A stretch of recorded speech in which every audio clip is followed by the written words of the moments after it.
Okay, we are live with Gauntlet Hangouts.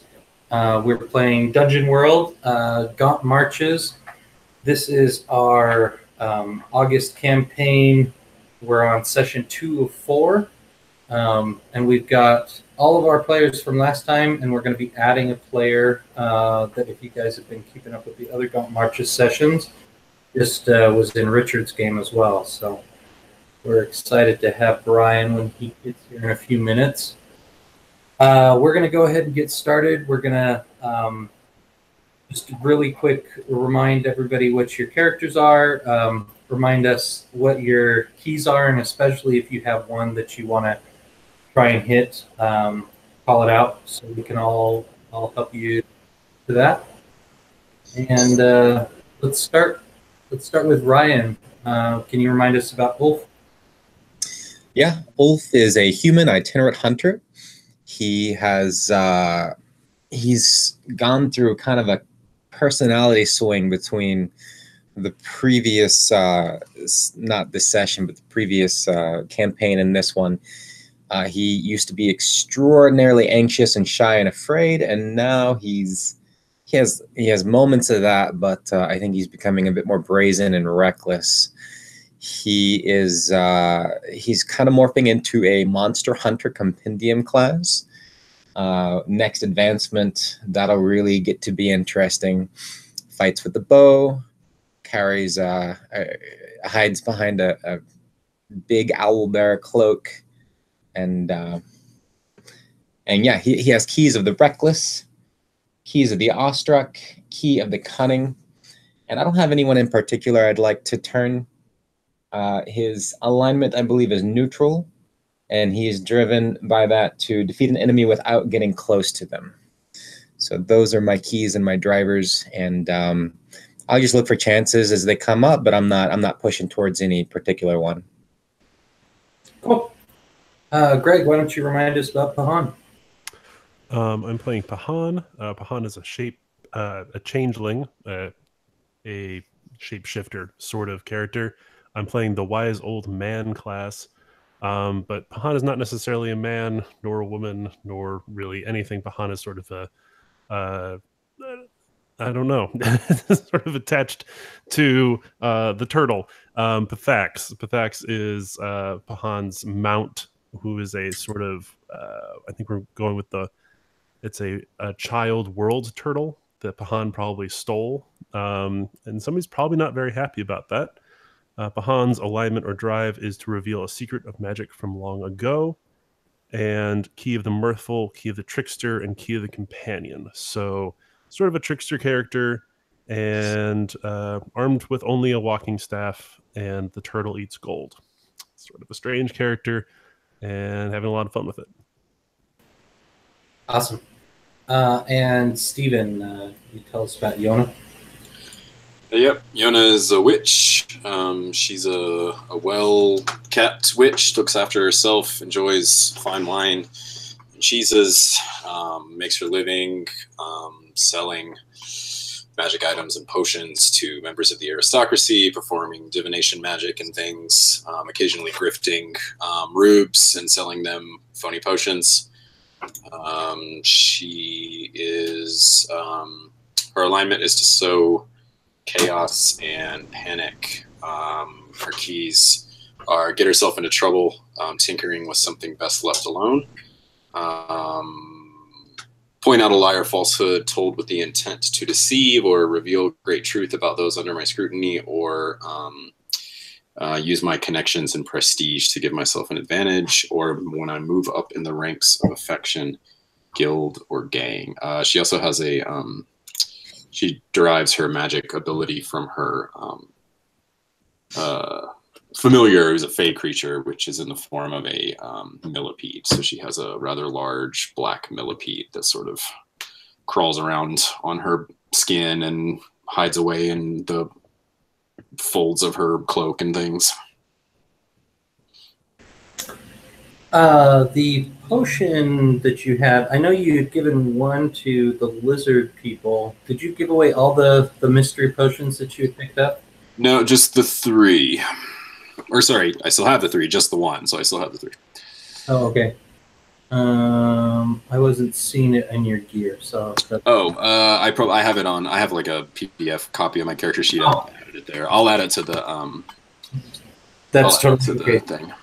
The reason I was asking is because Richard and I talked a little bit, and we made some definite rules for it.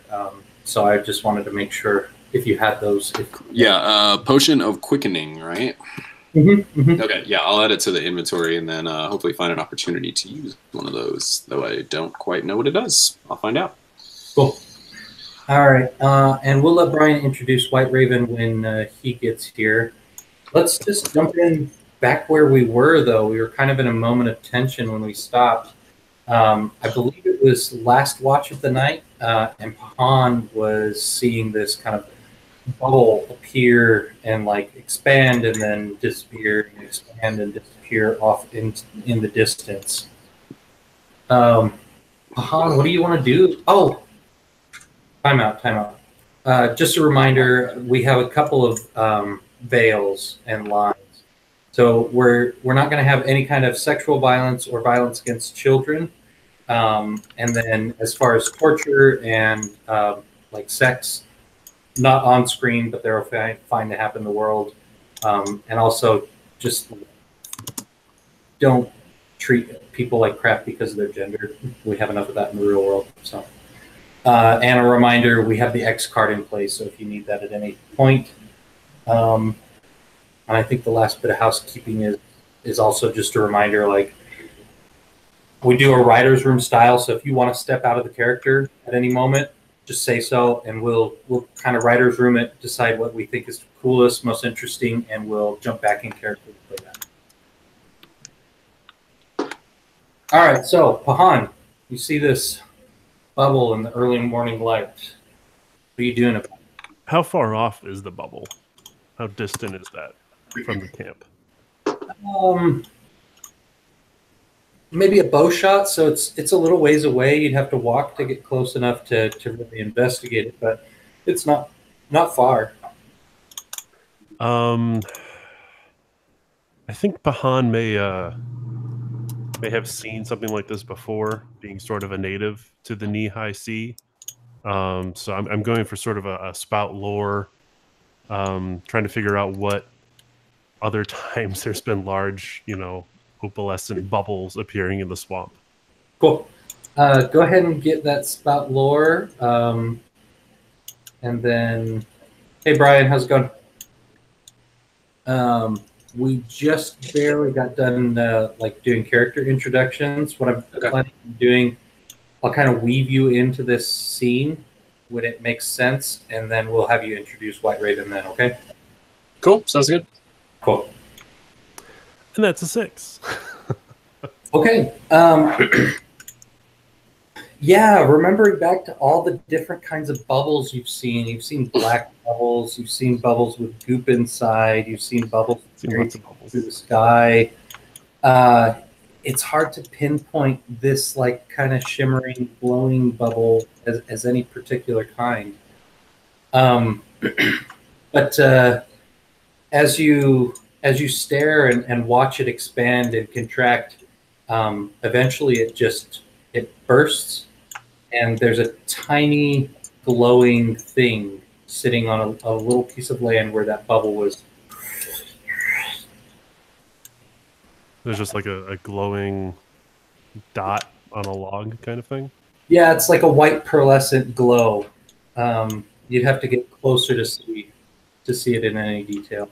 Okay, I think Pahan's going to go and start stirring up Ulf and Yona from the camp, sort of prodding them gently with the stick. Just, wake up! Wake up! You guys have slept long enough. If you want to take your HP back, feel free. Mine was not replenishable because it came from my my magic. So I'm just where I'm. Did I mark that off? I did. Yeah. So my damage is not healable through rest. Okay. Or at least not in that first make camp or whatever. Okay.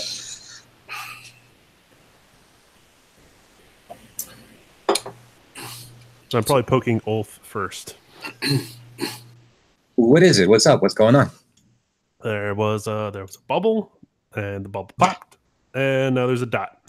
There's a dot on a log. I can't figure out what it is, but I don't want to do it alone. Fascinating. Let's go check it out. Do we wake Yona? Yeah, I think so. She tends to have better ideas than I do, so I think we should definitely at least ask her input. What time is it? It's very early. Why are you touching me? Well, there was this large bubble sort of at dawn, and Is it still there? Well, no. There's a Problem solved. Going back to sleep. No.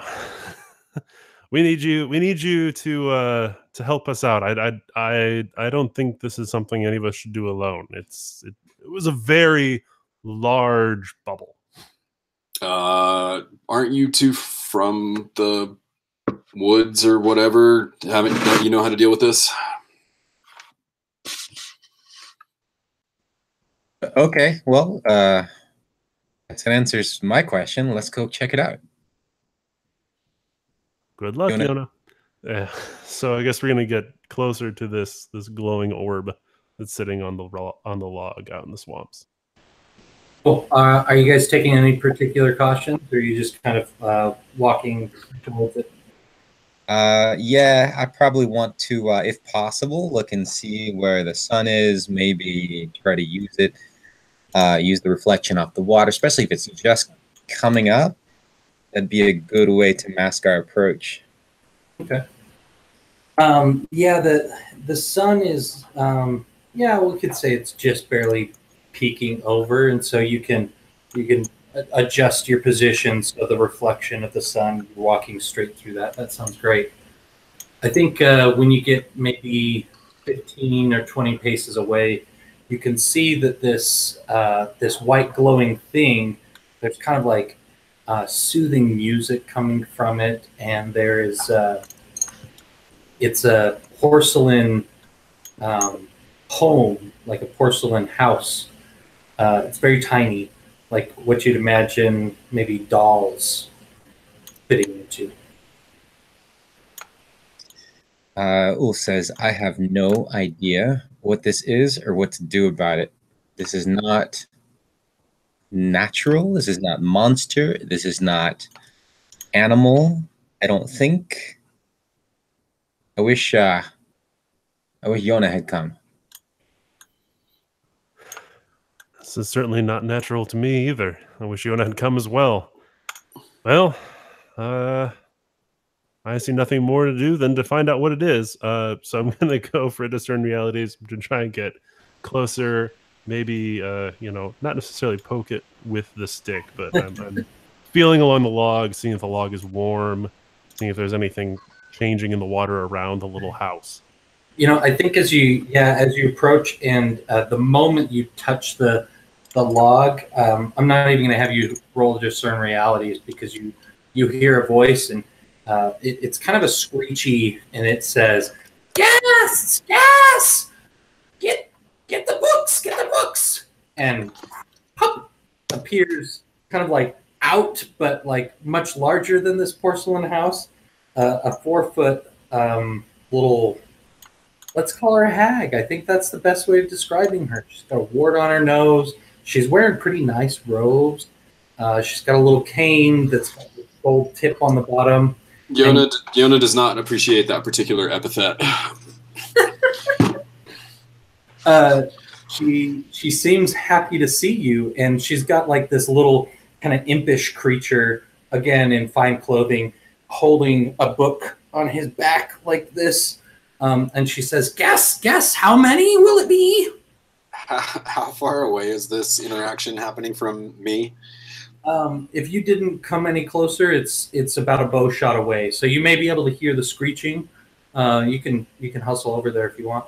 Yeah, I kind of saw, I laid my head back down, but like watched with one eye slit to see where they went, and then hear this commotion and piques my interest. So I'll come and investigate.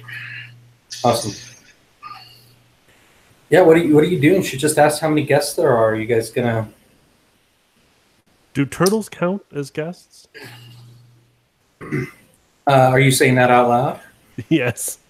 I think, yeah, she looks over at Pathax and she says, one that size does, yes. So that'll be 4. 4. Is this your orb, Pahan? You One more didn't tell time. me it. I said, is this your orb, Pahan? You didn't tell me it had arms and a house. It was smaller. Now there seems to have been a person living there. What do I, in my knowledge of things of this nature, fae and sorcery, know of this of women who live in doll houses? Let's have you roll lore. That's a 9. Cool. All right, so something interesting. I can aid him because Ulf has come across a hag before. Oh, yeah, sure. Maybe I can whisper in his ear, hey, this is a hag. This is what happened when I ran across them in the woods before. We made a deal for her life, and she actually kept her into the bargain. So maybe this one can be reasoned with as well. Awesome. I think that's calling on your gathered knowledge, so probably intelligence to 8. I can see if there's a modifier. I don't use a whole lot. +1. A 10. Awesome. Sweet. So with a full success here, you get something interesting and immediately useful. This porcelain and the way it's glowing lets you know that this is a home where fae live, right? And you know that hags keep contracts from what Ulf was telling you, and that she seems to be the one who runs this home. Maybe it's a spa, maybe it's like a bed and breakfast for the fae, but she's invited you in, so she must accept non-fae as well. Yeah, would I think it was odd that she was inviting non-fae creatures in? Because like fae come into our world, but we don't really go into their worlds, it seems. Yeah, you know, I'll let you kind of define this because you've got a fae creature that is like your companion. So, what do you think? Is it pretty strange for to be invited into a fae's home? Yeah, it feels a bit off. Not necessarily malicious, just uncharacteristic. So maybe I would just ask her like, oh, thank you for the kind invitation. If I, maybe so, please don't misunderstand this for a lack of appreciation. I just have never known fae creatures to invite non-fae into their homes. This is awfully generous of you. Oh, yes. I don't discriminate. So many racists out there. Not me. Not Miss Bertha. Miss Bertha invites everybody in. We've got massages and oils and, oh, the best lavender you've ever smelled. Baths. You guys could use that. You smell. And she looks specifically at Pahan. You smell. I have cultivated this smell for many years.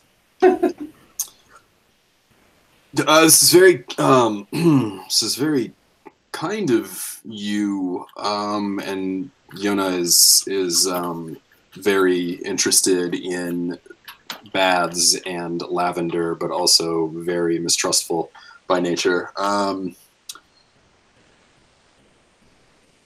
It has been my experience that fey creatures, and I like let my millipede come like out of the sleeve and like run through my fingers, are very respectable and trustworthy. Were we to join you and accept this gracious invitation, we will vow to not to allow no harm to come to you if you will make the same vow. Ah, I can see you have the gift. She starts kind of like looking at her ward. I will make this promise. And she flicks it one more time, and when she holds forward her palm, it's got some kind of like runic symbols, like she's binding herself to an agreement with you. Will you shake? Sure. Cool. Do the other two of you require such guarantee? Oh, certainly. I think Bahan has dealt with the Fae before in the swamps and wants the same guarantee. Cool. Yeah, she'll do it with each of you. Last thing I need is just your names in the guest book. I know you look illiterate, looking over at Ulf, but an X is all that I need. Just an X, or are you asking for my name?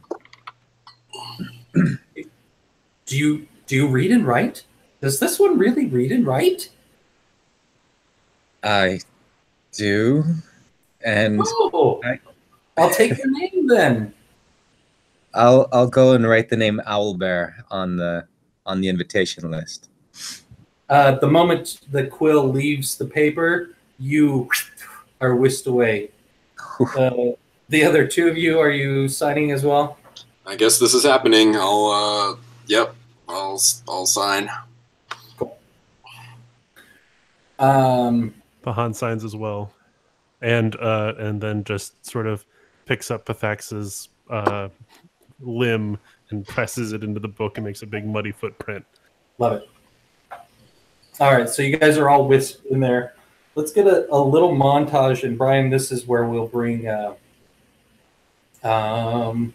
Goodness, I played with her last night. White Raven.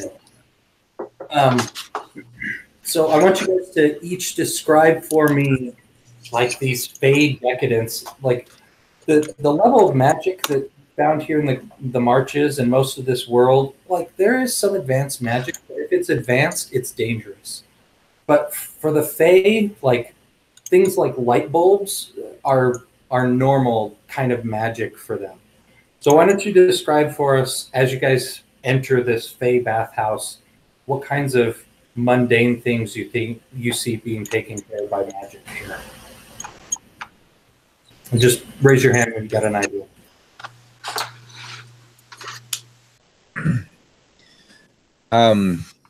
It looks like the inside of a clockwork, like a magical Rube Goldberg machine. So you walk in, and perhaps there's rivulets of water flowing through the air instead of through pipes. Maybe they're turning cranks that you can see are directly related to the intensity of the light bulbs that are attached to them. Maybe there's some sort of will-o-wisp or something that's spinning a hamster wheel and powers an escalator made of stairs of ice. Just purely fantastical mixed with mechanical. Love it. Cool. I think there's certainly other patrons about who are being serviced in the many different ways that this sort of Fae spa helps people. But there is no need for them to actually stand up and walk to any of the other places, because these sort of large Fae beetles that have these beautiful, delicate, sort of etched on designs on their shells come in, and they have these linens that they string between them, and they lift people up and they move them to the next spot and lay them back down and then fly off to move somebody else. There's these sort of large beetles flying about, taking people from particular treatment to particular treatment. Nice. I mean, I'm picturing like a Russian bathhouse with like big surly people who like to be like beaten with, like eucalyptus branches and things to like abrade the skin and exfoliate themselves. But it's just like sentient like plants and vines, like rubbing them and whacking them, and they're just like grimacing but also enjoying it. Awesome. Hey Brian, I just saw your question in the chat. For this game, we'll just have you run with your keys, and we'll have you go over those in a second when you introduce your character, okay? Or we'll have you run with the flags, sorry. Brian, did you have an idea for some of these fantastical, mundane things? Yeah, I'm imagining sort of a dream world quality where as you look in different parts of the rooms, things subtly change, and there's kind of strange perceptions of space and time inside this place. Awesome. Cool. So the crone kind of walks you through, or the hag, sorry, walks you through past several different rooms, and when you get to one of the larger baths that's steaming, that's where we will see White Raven for the first time.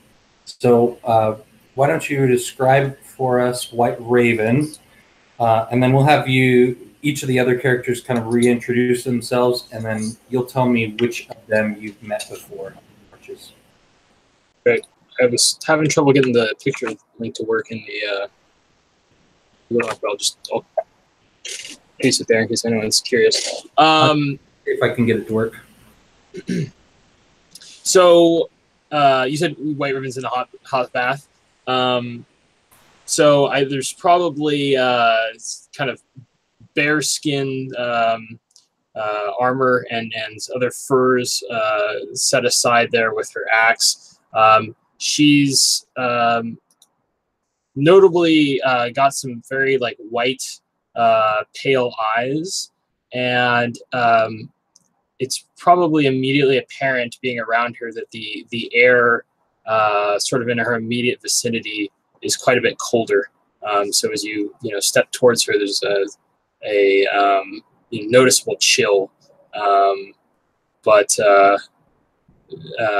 even in the warm bathhouse, yeah, I think that's what's probably immediately apparent. Cool. And Ryan, will you just quickly reintroduce Ulf for Brian's sake? Sure. In character or out of character? Whatever's easiest for you. Or probably out of character. So Ulf is a human hunter. He's young, late 20s, early 30s. He's very tall, very lithe. He hunts with a hunting bow and carries a spear, and he's all wrapped up in a big owl bear cloak. And he's moving from itinerant hunter into a monster hunter type character. He's also he's become pretty reckless and brazen of late.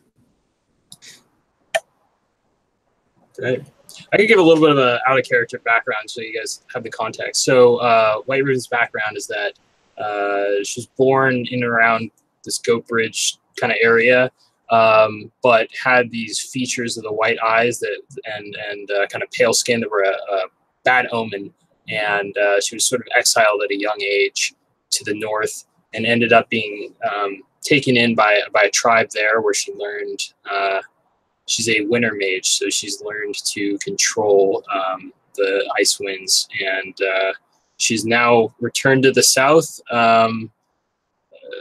Last we saw her, she had returned to the south to confront the undead menace, as that was a perversion of the natural way of things. Awesome. Tell us a little bit about Pahan and Pathax, will you? So I think Pahan is at the front of the group and is very amazed by all of the things around, has seen the fairies and the fae around, but hasn't actually gone into one of the houses, at least not in a very long time. Pahan is sort of the base form of Pahan is this very old man who has this walking stick, but very rarely actually walks around on his own, because Pahan is atop this six-legged, long-snouted turtle named Pathax. Pathax is sort of a, I I forget the name for a turtle baby, but it's if the world turtles that sort of move the universe about had a child, that's what Pathax is. That's sort of what we're going with. And so Pahan has stolen Pathax, and just sort of Pahan is probably grabbing whatever weird lotions or whatever appears to be free from the house, and is sort of rubbing Pathax down with all these scented oils, and Pathax is enjoying it quite a lot and having a lot of fun, splashing water at the turtle, and the turtle's having a good time walking its head around. Awesome. Yeah, I just looked that up too, Stephen. I guess it's just a hatchling. So even though it's the size of the largest dog you've ever seen, it's a hatchling. It just hatched out of a really big egg. Yeah. All right. Why don't you tell us about Yona? Yona is a witch. She does not like the wilderness. She is kind of the opposite of the crone that we're talking to. She likes fine things and living in cities, and she makes her living selling magic items and potions and poisons and whatever to the bourgeoisie, the aristocracy. She's currently hiding out because she double-crossed someone, and she immediately goes all in on the spa, just starts disrobing as soon as she walks through the door, grabs a terry cloth towel and is just looking for the hottest, most jasmine scented bath she can find. Awesome. So which of these characters do you think White Raven has met before in your journeys? I'm gonna say, is Pahan fairly well traveled? Is that safe to say? Pahan has stayed mostly to the Knee-High Sea, which is the swampland area, and is sort of known as a trickster character among the people who live in cities and villages, but very rarely goes there. What about Ulf? Has Ulf ventured into the north at all?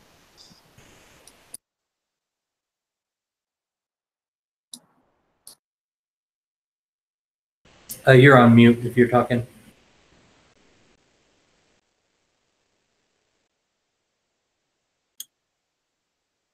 I think Ryan's frozen.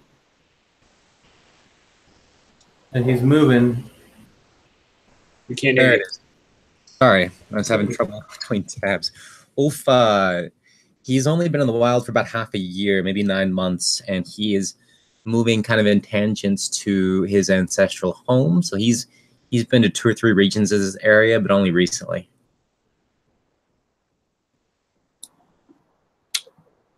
Okay. Well, maybe I would say that White Raven has only recently come to the south, but could have crossed paths with Ulf in some nearby town, perhaps, prior to us parting ways on our separate adventures. Was Ulf in and around Goatsbridge at all? Yeah, we'll say he was kind of stalking around the perimeter.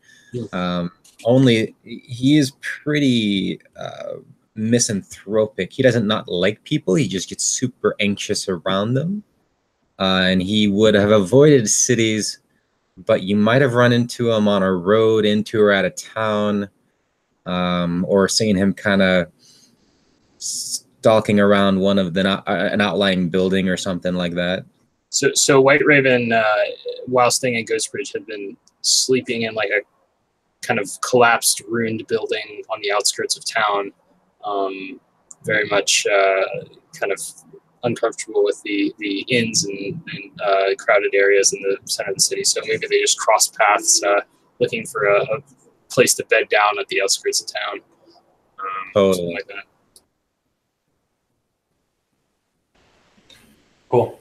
And for the rest of you's edification, so White Raven has a couple of flags.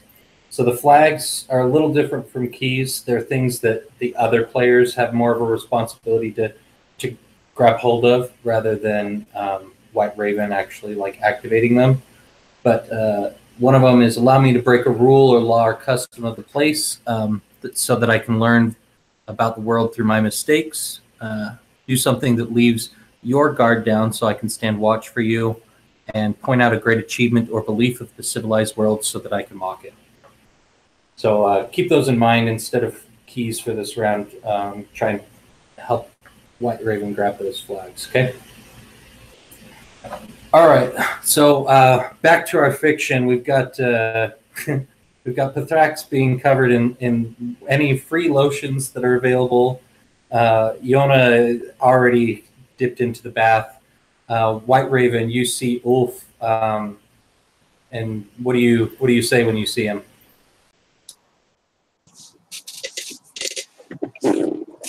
She probably looks pretty surprised and says, I didn't expect to see someone else from, our world here. Did you stumble upon this in the swamp as well? I fell in with these two compelling companions not long ago. I didn't expect to feel that cold spot again when I came across you in that shattered inn. It's good to see you. Says, yeah, no matter how hot they make the baths, I just can't get the chill out of my bones, I suppose. But it's good to see you as well. Are there like ice crystals still like kind of floating away from you, even in the hot water? I think there's maybe like servants coming up and struggling to keep the water warm. Like they're like, and then something hotter and hotter. As hard as they try, like it's just pretty rapidly cooling off. Awesome. Well, so this hag, she, I think she would be most interested in engaging Yona and Pahan. She's always looking. So she's told you that she's always looking for people who can bring her in ingredients, and asks what you guys are up to here in the Knee-High Sea.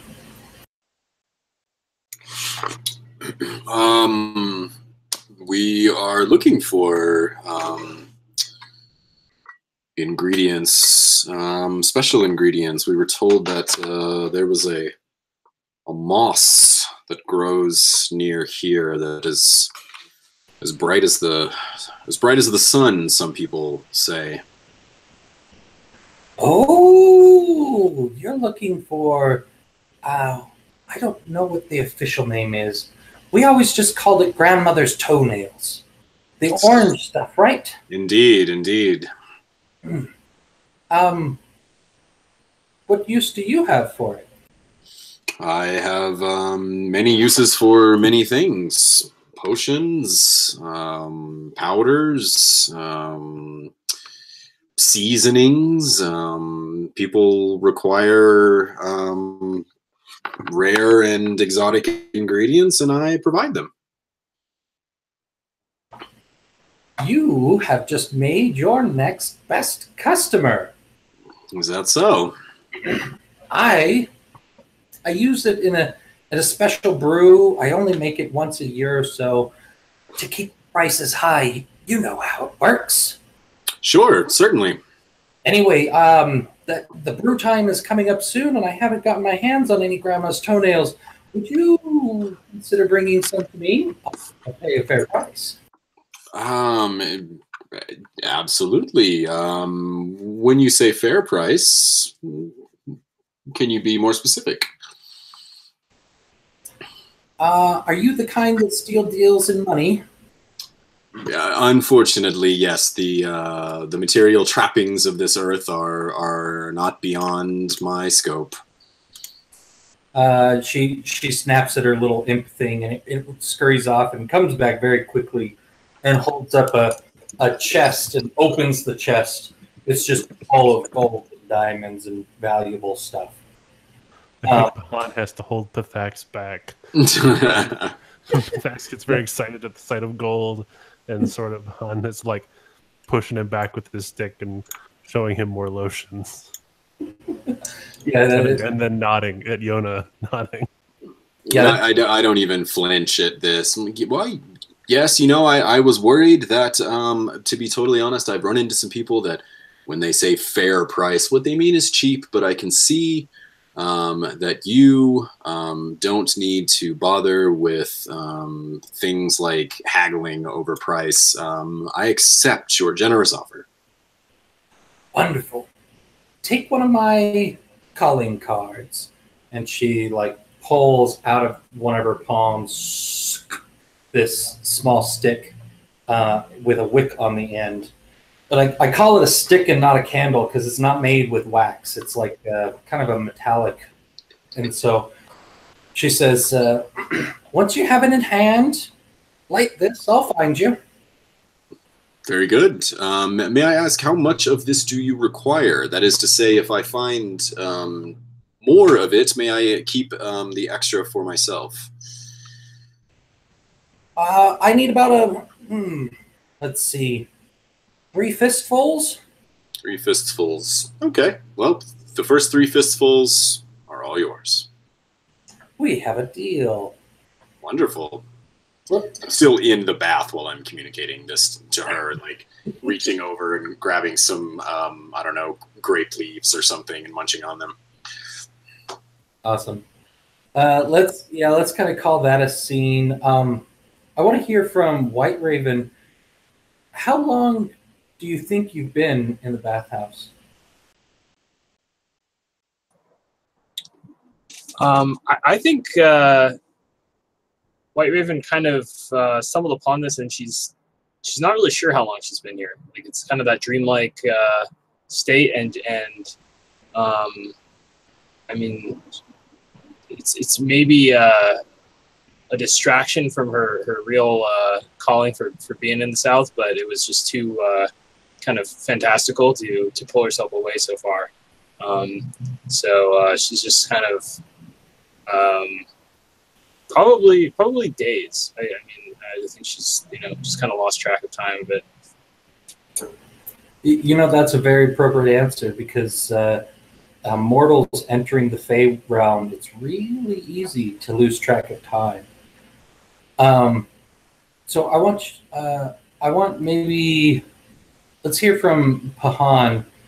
You, I think, would be the first to notice. How do you realize that you guys have been in this bathhouse for more than a full day already?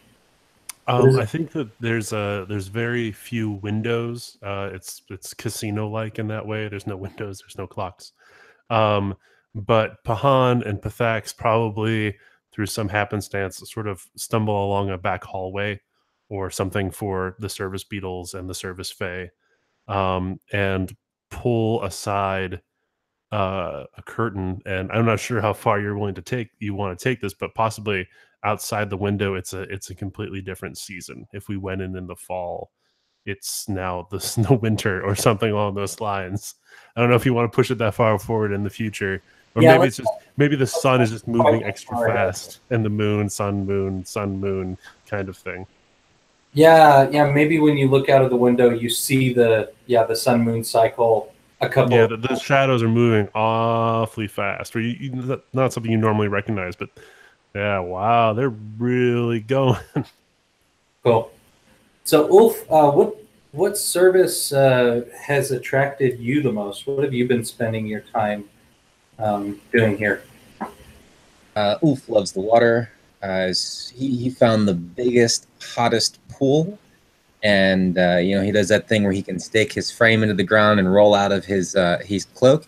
He does that, but he rolls out of everything, and he's in his skivvies and just runs and dives in, stays underwater for an inordinate amount of time, comes up, splashes around, spits water in the air. He's playful like a dolphin. He's swimming around a hot tub.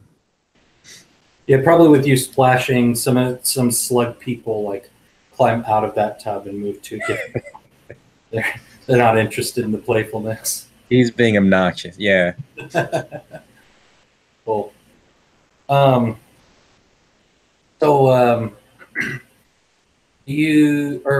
does it look then, Pahan, when you inform your companions You guys have been here a long time. I think I find Ulf, and sort of, come out of the service door, which is maybe not where he's expecting Pahan and Pathax to come from. And I'm riding Pathax and just wearing a towel around the midsection and start poking at him in the bath and go, Ulf, we should find a way out. I think we've been here a lot longer than we thought we were. What do you mean? You should find a way in. The water is amazing. No. The sun and the moon. I looked out a window. I found a window. I looked out a window, and you can see the shadows moving. I don't think if we're gonna get to that fungus, we need to, that moss or whatever it was that Yona was so obsessed about. We need to get going. Wait, I don't understand. Time is passing faster? Time is passing much faster. Much, much faster. For us on the inside in here, or just outside in the world we left behind?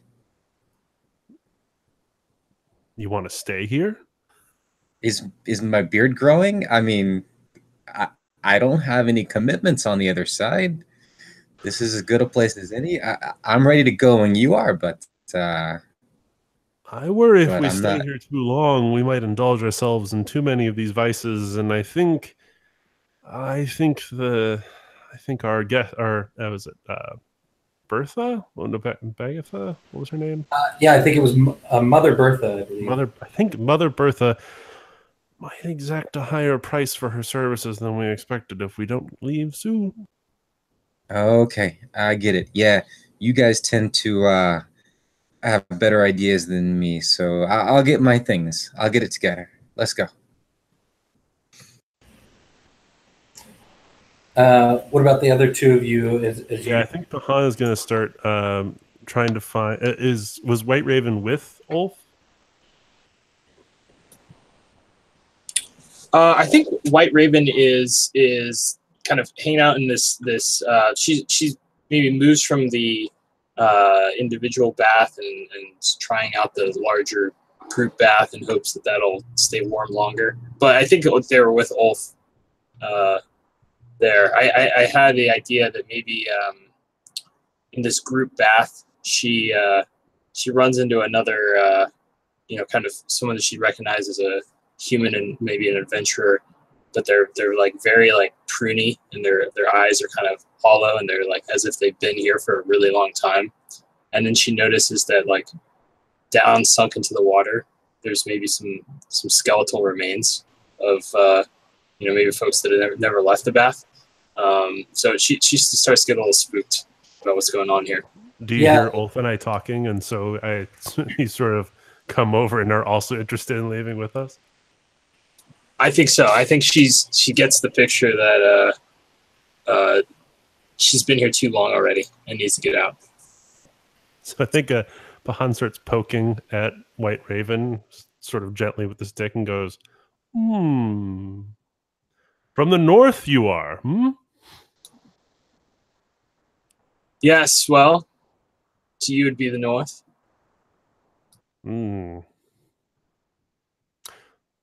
I think you might.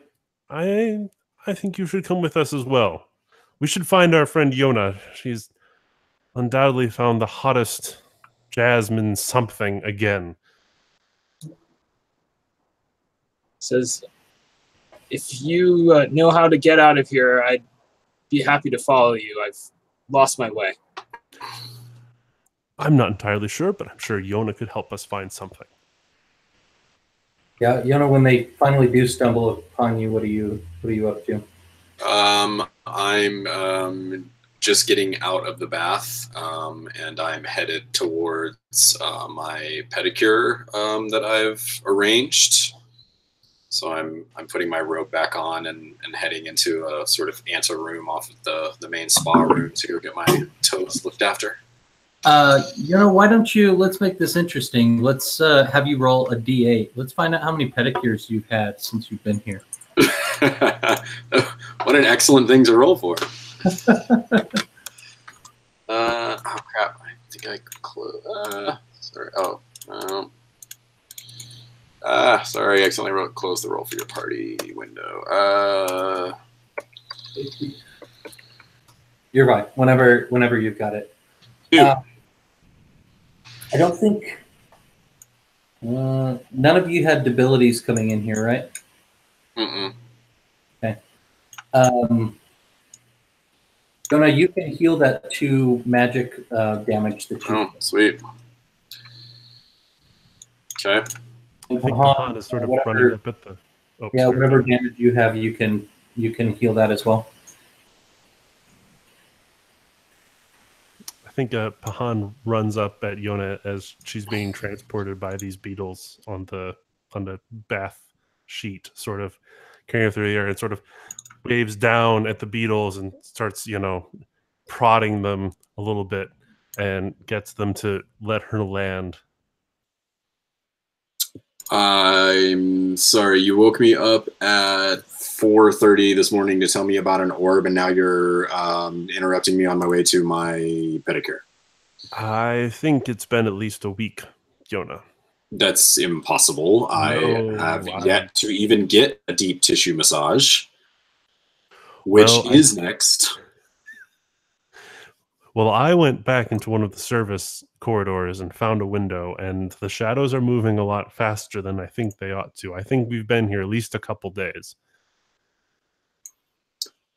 Fine. As soon as the deep tissue massage is over, we can go. By the deep tissue massage is over, it could be next week.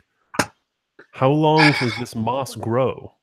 I know you made a promise to her. We can't break that promise. I picture the enormous chest of gold and jewels and think that Mahan is actually probably right.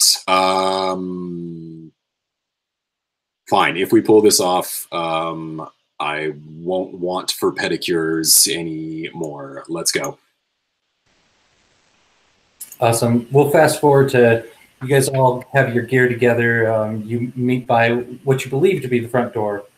And the mother's there, and she says to you all, "Leaving so soon? Why? What's the rush?" You and I entered into a business contract, and I have every intention of fulfilling it. Therefore, we must be off. This grandmother's toenails won't grow forever. Oh, what an honorable witch you are. Oh, verily. Sweet. Well, then it'll be... who's got the dice roller open? I do. Will you throw a D12 in there for me?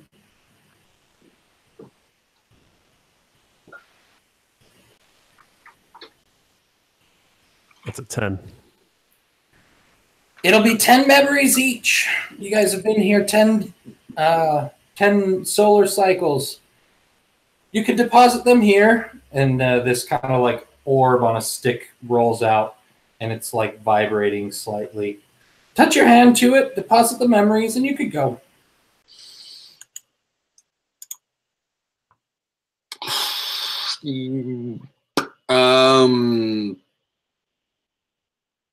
Yeah, screw it.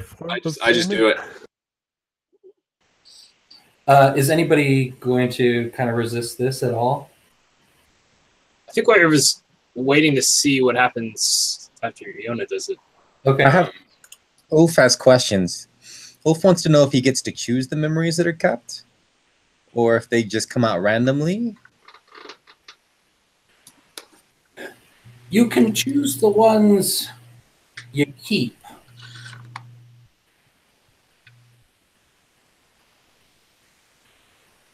Listen, you look like the brooding type. Do you have a mother you don't want to forget, or a lover who died, something like that? Is that what you're worried about, Ulf? Maybe I want to forget meeting you. I don't take kindly to that. Touch the orb, would you?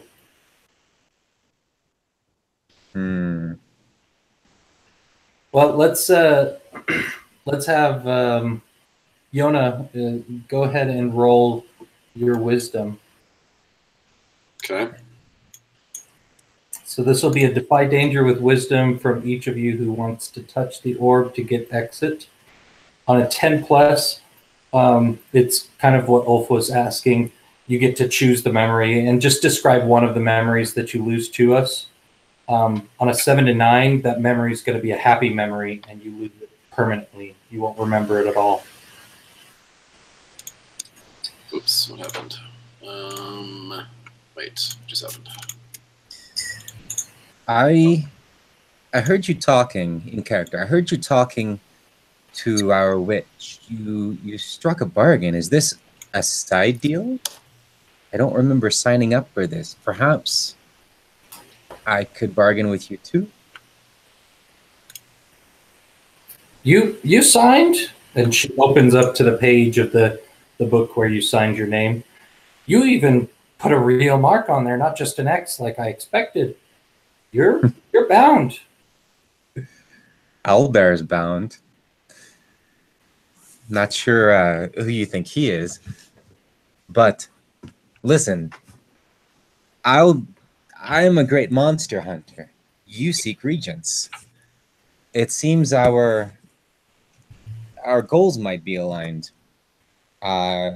Instead of just engaging with 4 adventurers for 3 handfuls of of grandma's toenails, why not send us in search of more interesting prey, and let us keep our memories. Go ahead and roll, Parley. Yona, did you already roll? Yep. You want me to roll plus wisdom? Parley's with your charisma. Oh, charisma, which is no modifier. What did Yona get for your touching the orb? 3. Okay. So I want you to describe for us. Awesome.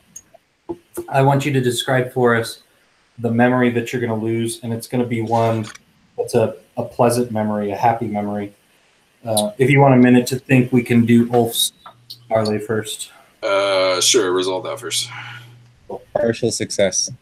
Awesome. So she wants a guarantee from you now. She likes the idea of this, though. I will bring down the biggest, baddest monster you can name or die trying. You see, Ulf, a place like this doesn't run on the biggest, baddest. It runs on purity. I will give you a way to find it, and if you bring me back a vial of its blood, no memories. But if we meet again and I don't have my vial, no fun. Agreed? You going to give me a clue as to what it is? Sure.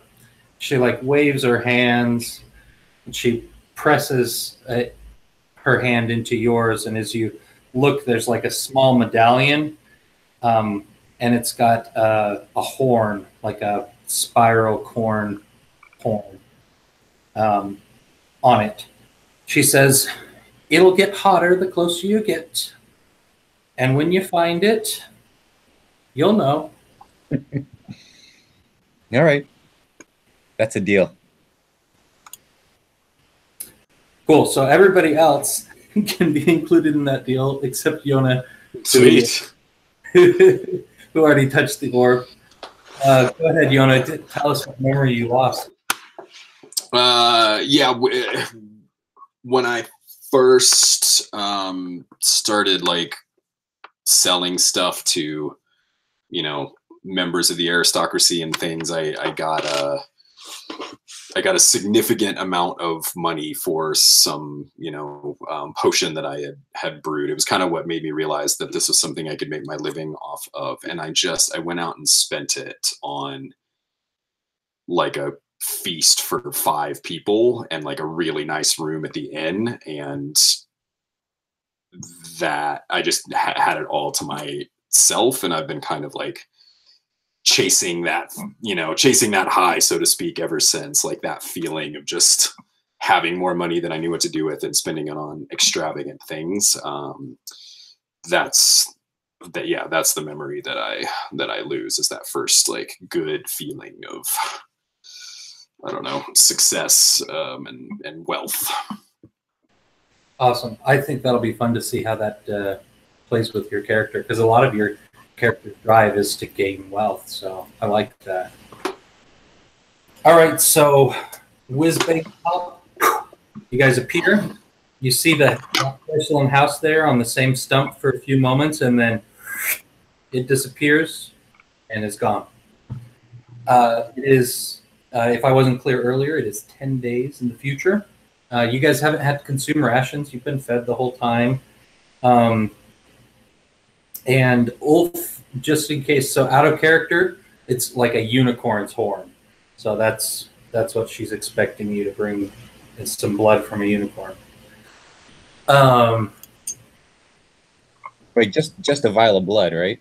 Yeah, just a vial of unicorn blood. That's all. Unicorn. All right, I'll start thinking about that. Well, what do you guys do? You're rested and relaxed and fresh? I smell fantastic. I feel great. My skin is moisturized and exfoliated. I'm ready for adventure. I think Bahan is secretly relieved to be back in the knee-high sea, and is kind of waddling around in the mud happily, and maybe bringing White Raven up to speed on what exactly we came here for. That there's this orange moss that grows along the seaside that's supposed to be very lethal, or at least that's what the rumors say. And apparently, we were originally just going to get it for Yona as a reagent, something she was interested in, but now we owe a debt. So White Raven, you were picked up somewhere else. This has dropped you off where it found them. Mm-hmm. Where did you find this bubble in the porcelain house?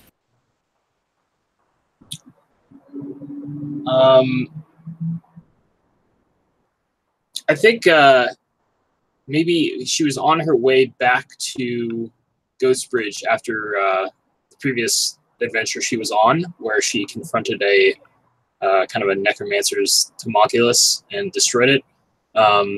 So maybe just kind of came across it and, was her interest was piqued enough and didn't realize what she was getting herself into. She still needs to deal with this necromancer, but I think, she owes some debt to these adventurers for getting her out of that tight spot. So for the time being, she'll come along and hopefully figure out where she is. Cool. I think we said we were about a half a day's march from where you were told the this moss grows. Do you guys want to take a 5-minute break, and then we'll pick up on the walk over there? Sounds good. Sounds good. Cool. See you in 5.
Well, I hope that gave you guys a little bit of a feeling of dread. I know it wasn't like dangerous, but I was hoping to invoke some fear nonetheless. I'm worried what what happens when Bertha notices we've broken a promise. That's not pretty. Who's breaking promises? We're gonna go unicorn hunting. I don't know if there's any unicorns in the swamps. Oh, there's lots of things besides swamps, just because you've only wandered through them. And lots of things have blood. We can put it in a vial. I'm sorry, are you talking about tricking the Fey creature? Because that's not going to work out super well for you. Also, did you agree to kill a unicorn to get out of there? Because all I had to do was give up a memory. Though, No, there's no one said anything about killing. We just need a small vial of unicorn blood. I gave up a memory and I don't remember what it was, so easy. It's very important that Pathax doesn't lose any memories. Yeah, that way when the next world is created on his back, it won't be incomplete, right? Yep. It's very important. Pathax is very important. All right. So you had pretty good directions before to where to find this stuff. So I think we won't need a navigate roll, but we will want to scout ahead because you are in dangerous territory. So, Ulf, are you doing that honor, or is somebody else gonna scout ahead? Yeah, probably me. We have a witch, a wizard, and an old man. So I guess that makes me the point. Okay, cool. Let's get a wisdom roll from you then. I am wise, and that's why I didn't want to give up any memories, because that's the source of my limited wisdom.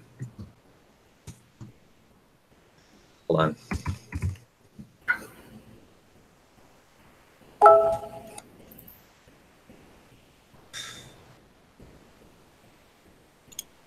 How come that's not working? Okay.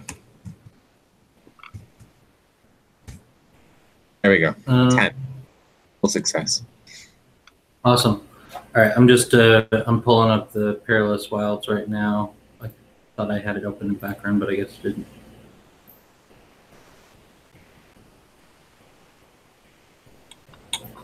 I think the gist of it is that you avoid any dangers, but I want to make sure we don't miss any chances for you to get something cool as well.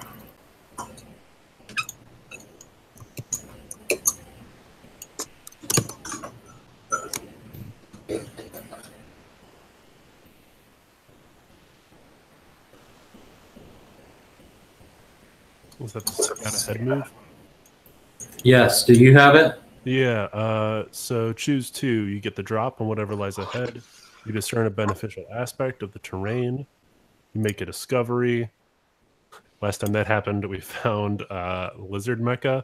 And then you notice a sign of a nearby danger. Ask the GM what it is and what it might signify. Cool.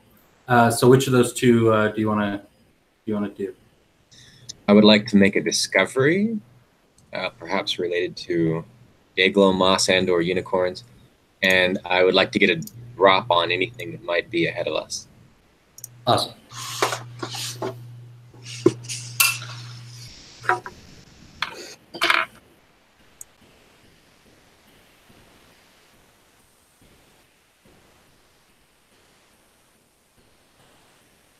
Okay.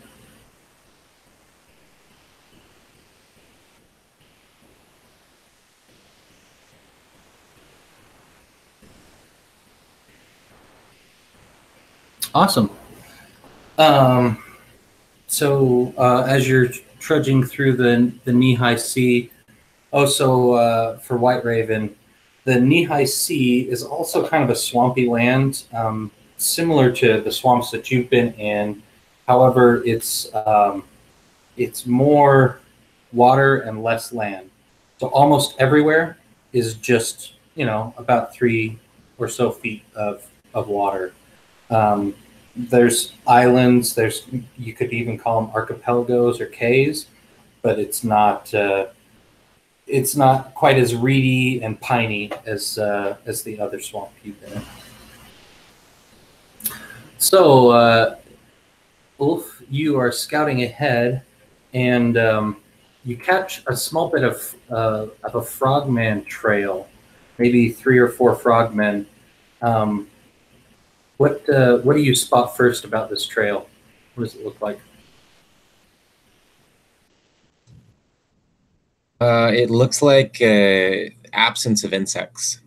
So they leave no trace in the water because they are of the water, amphibious. They, swim under the water without leaving any tracks, but they've been eating as they go, and we would notice big old flies, dragonfly type stuff.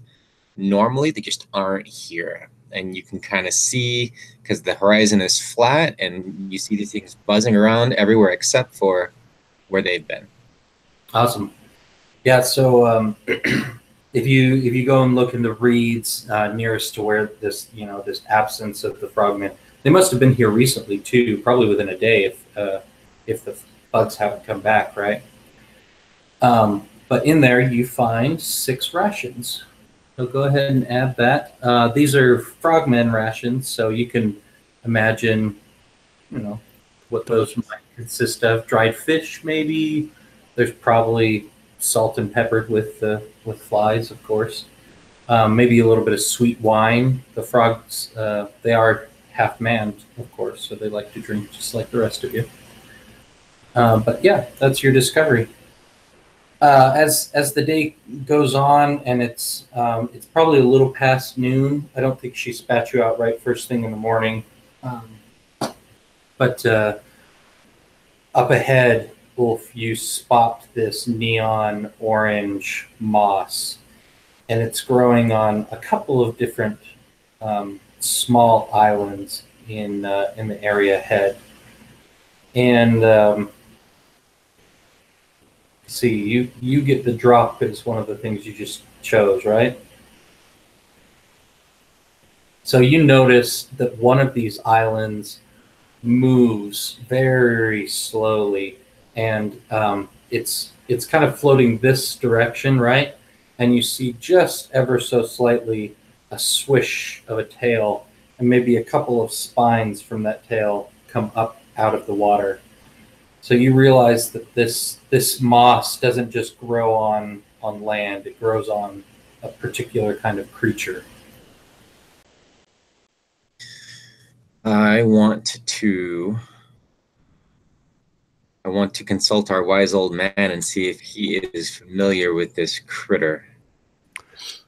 I think that's a very wise thing to do.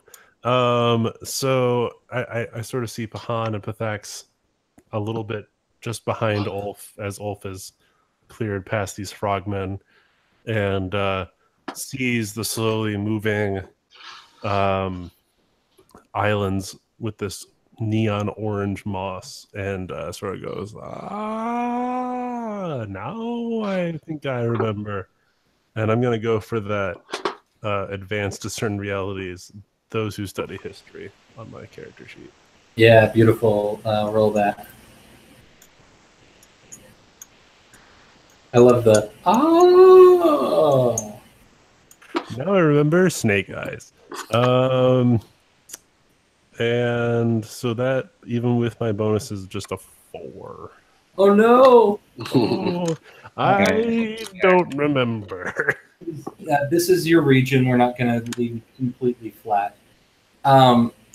So the surprising thing to you is that you'd heard of this moss before. But you probably didn't know it as Grandma's toenail, like the fairy mother had said, but you didn't realize that it grew on the back of these enormous crocodiles. But you did know that these crocodiles existed, and they're probably, let's see, what's a regular crocodile? The real crocodiles get up to like 15 feet, right? So this has got to be like 20 feet or so. And there's at least 3 of them moving slowly back and forth through the water here. So you can tell everybody that. Ooh, and so I guess more people come to the edge of this sort of open water area, and I go, don't remember the specifics about how exactly you get to them safely, but they're like crocodiles, except very old and very large. I'll look at Ulf. Go ahead and kill it, and we can get the moss and be on our way. Okay, we could try that, but maybe we should try this instead. And I look over at our winter mage and I say, crocodiles are cold-blooded, meaning they can't regulate their own body temperature. If they are very cold, they become sluggish and unresponsive. Maybe there's a way where we don't have to try to kill them and they don't have to try to kill us, and we can still collect our Dayglow moss. I like it.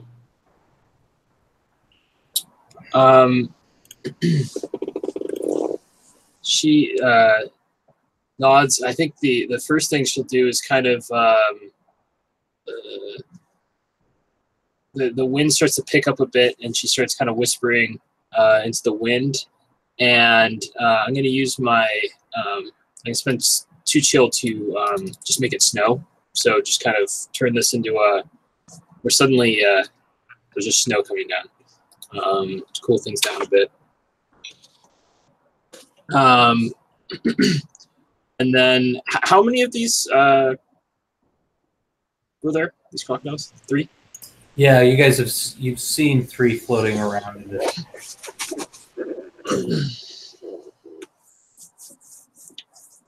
All right. I think I'll use my freeze move on one of them. See how that goes. Okay. So I'll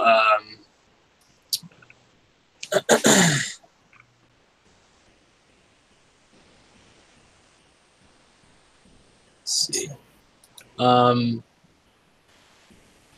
So you've got to wait until it's pretty close to be able to use that, right? It's no. So she's my type is wind, so I'm able to use it as a near range. Okay. So she'll get closer if we're not already that close. Just very slowly approaching. And I guess whichever one is closest, she's going to kind of blow it a kiss, and I have this new advanced move where if I make a pun, I can deal some extra damage. So I guess she's like, chill out a bit, and she blows it a kiss. That's a great advancement.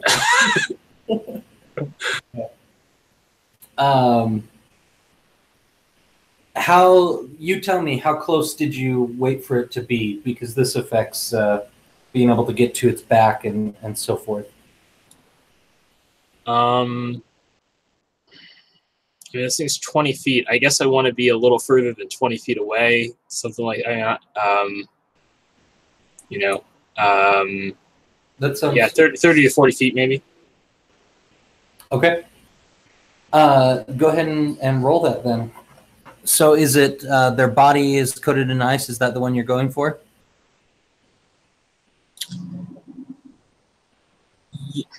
Or do you? I think I could freeze it to the ground, I suppose, but there's not really a.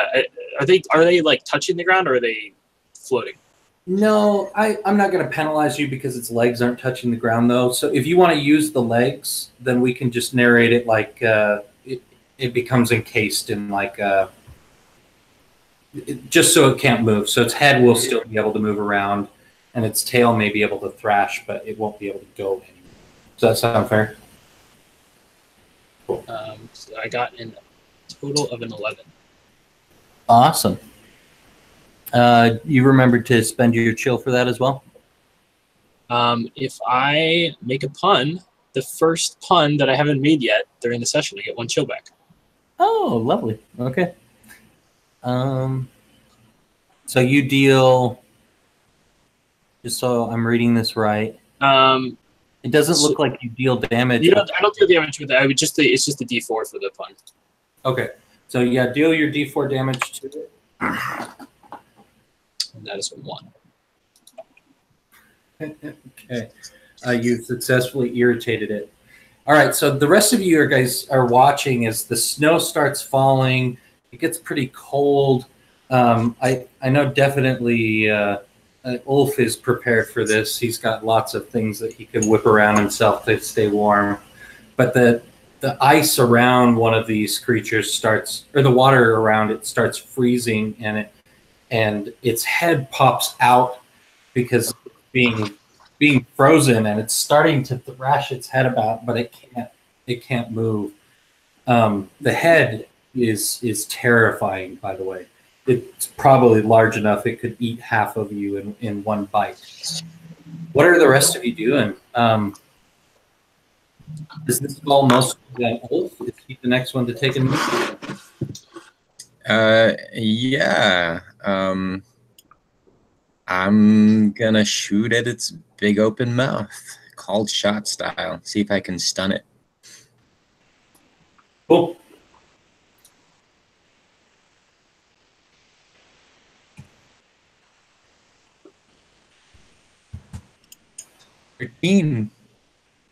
Awesome. So you go ahead and deal your damage as well as get the effect of stunning it. So it's armor piercing +1, and then it's magic piercing +1. I don't know if either of those things apply, but I'll just 6 damage, and yeah,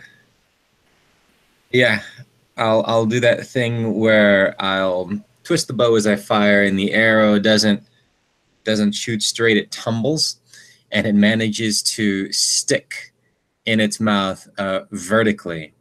And because there's some damage, maybe the arrow point goes into the tongue and blood spurts, and the top is propping the mouth open. So it's deep in the back, and it's got its mouth stuck open. I like it. Cool. Han, Yona, what are you guys up to?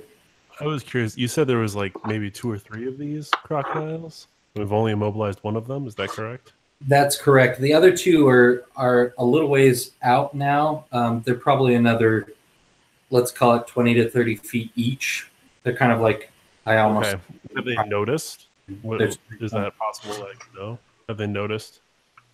They haven't started reacting to this point.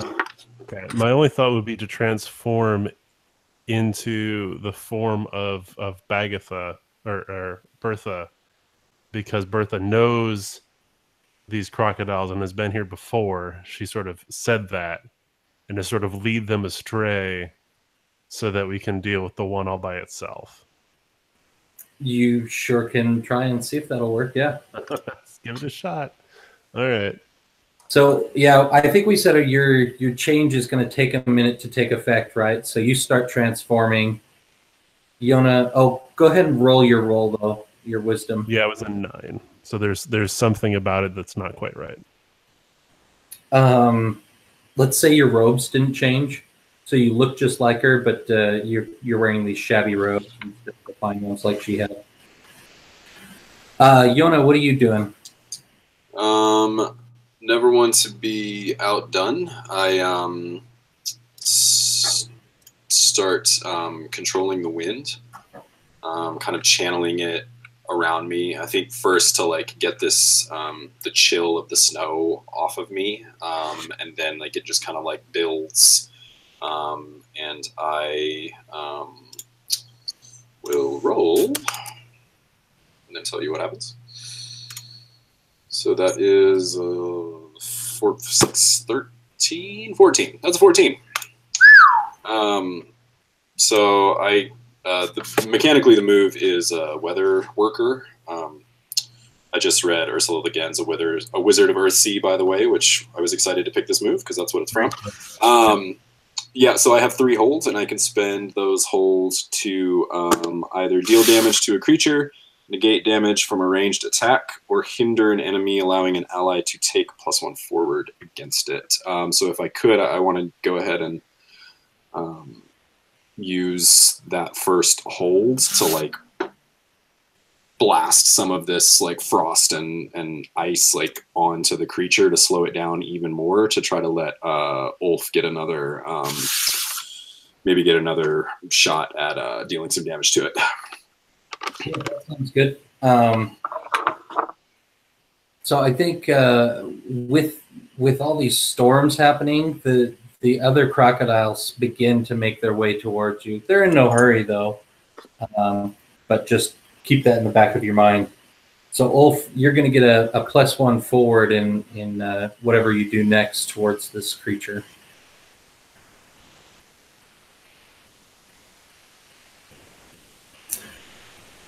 So with those crocodiles starting to swim towards you guys, it's disabled.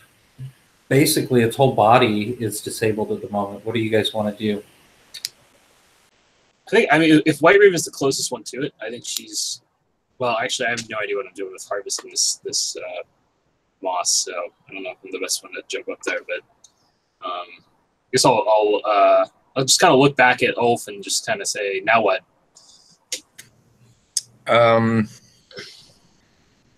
So to get an idea of the distance between these 3, I'm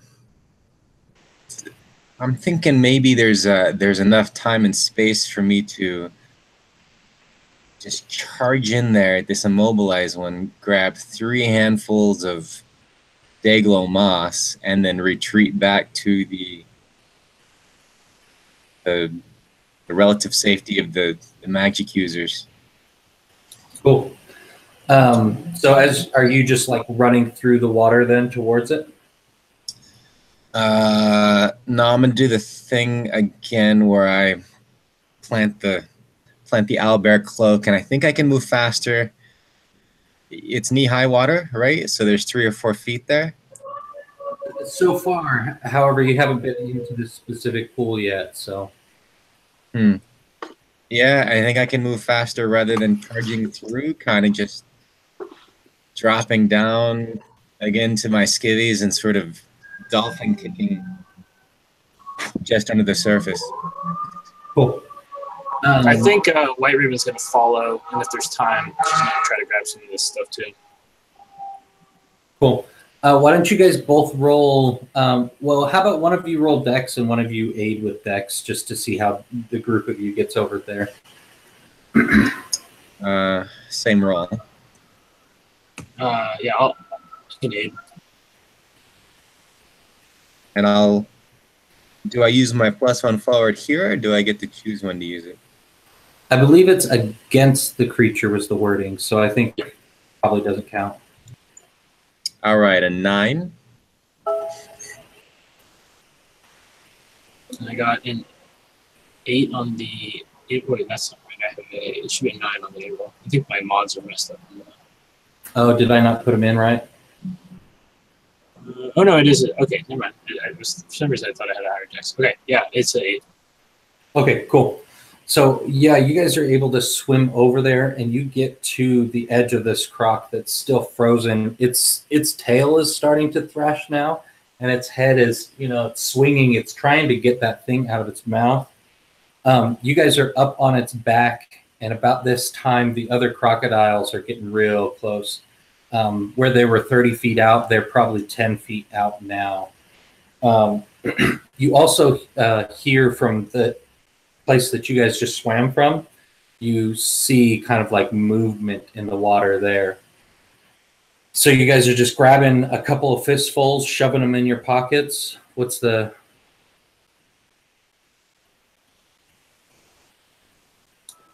Well, if White Raven's with me, maybe she does that. I think bolstered by the aid from Yona, I think. I forget what she did to give me a +1, but that tail is thrashing. The crocodile is about to be a problem. We have 2 more that are about to be a problem. We have movement. Maybe I want to take this one out of commission. I'm going to try to take my spear and aim it at that thrashing tail and just drive it through the tail and into hopefully some ground or something that's underneath there. Awesome.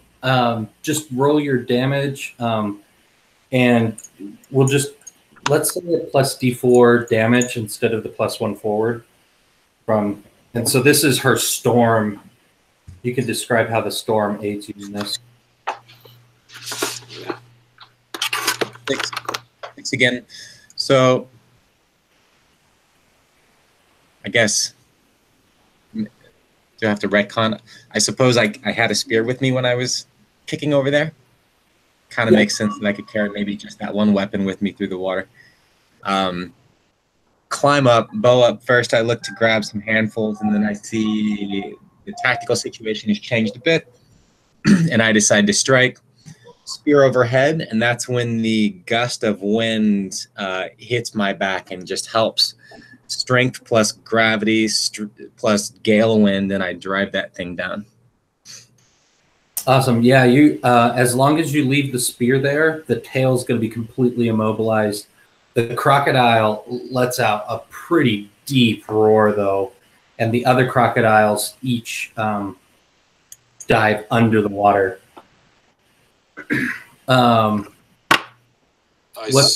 shout, "Well done, but make sure you get at least 3 fists full." Why are you laughing? I guess while that's happening, White Raven, I mean, you know, if there's time to take more than 3, I think she's just stuffing, you know, a few more for. Yeah, we'll do this as a custom move. So go ahead and roll plus your dexterity. If you get a 10 plus, we'll let you roll a d10, and that'll be how many uses you get. And then if you get a 7 and 9, we'll have you roll a d6. Can I use one of my holds to provide some aid? So again, just like using the wind to like keep this creature like kind of pinned in place to let her get maybe an easier grab at it. Yeah, I think that's fair. So +1 forward, or +1 to that. That was critical.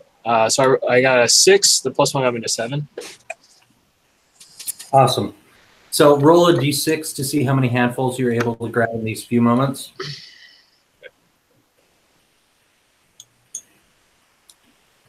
Six. Nice.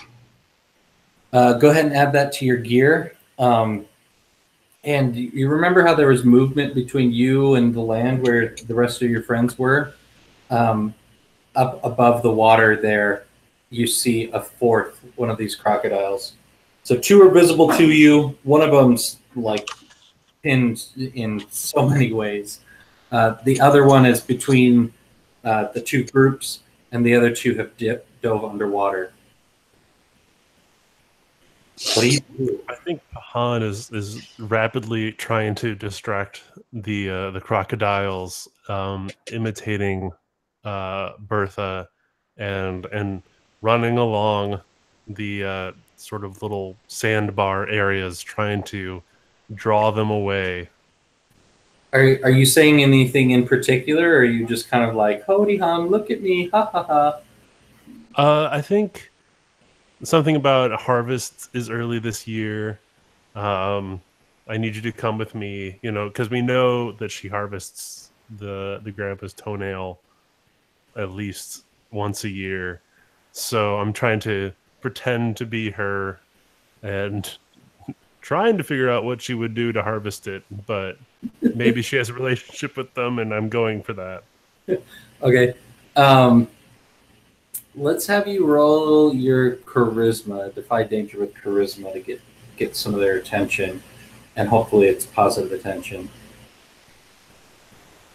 Man, we should have stuck with the failed rolls for experience. That's a 3. Oh, you still get XP on a failed roll. Yeah. Oh, okay. Okay. So this one that was between you parties, are you moving just for fiction's sake? Are you moving stage right or stage left? So are you moving right? It's stage left. Let's go with that. Okay, cool. So you start moving stage left. The crocodile that just made its appearance spins at hearing that voice. Definitely recognizes the voice, and starts hustling to you. It's up on the shore in a flash, like freaky fast, and it's actually in front of you, mouth wide open. Hearing its roar, I want you to tell me what you're doing to steal your nerve. This is some scary shit. I think Pahan is remembering how scary it was to steal Pathax, and the horrifying sort of things that he saw while he was trying to get and find the little turtle egg and stealing it, and maybe the world turtle itself like opened its maw and went at him. So you're kind of telling yourself, I made it past a world. Made it through this before, yeah. This. That sounds like a logical argument, probably intelligence. Go ahead and defy danger there.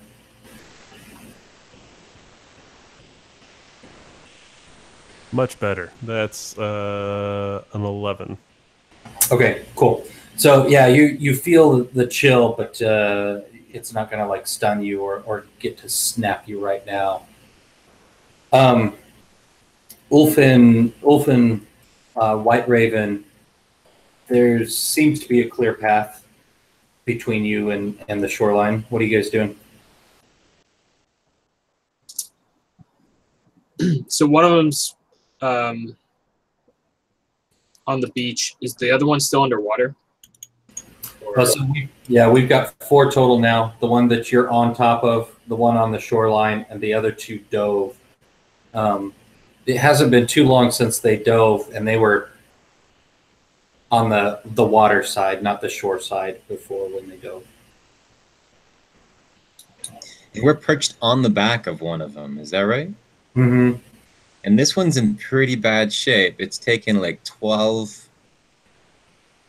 I don't know. It has armor. It's still alive? By my count, it has taken, after its armor, 8 hit points. So it's still alive, but it's so immobilized that it's ineffective as a fighter right now. And there's a 4th one threatening our rear, where Yona and White Raven are. That's the one that's up on the shore now, facing off against Pahan. All right, I think I'll turn to White Raven and say, let's regroup, and just take off back in the direction of my kit and my other companions. Leave my spear, leave the immobilized crocodile creature where it's at, and try to get back to them. Guess what? I think White Raven like maybe hesitates a moment to see if, as soon as he hits the water, there's crocodiles ripping him apart. But if it looks apparently safe, she's close behind. Yeah, you can roll a discern realities right now.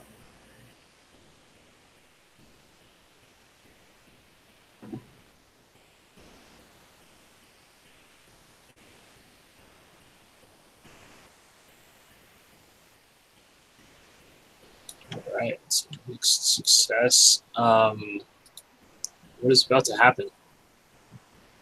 Okay. One of those crocodiles, you see the movement in the water. Let's call it stage right, so opposite of where Pahan is. You see the movement just over there. It's clearly trying to move slow so it can surprise you. And you also hear this splashing behind you as the other one starts to climb onto the frozen one's back and is trying to grab for you. So that's what's about to happen.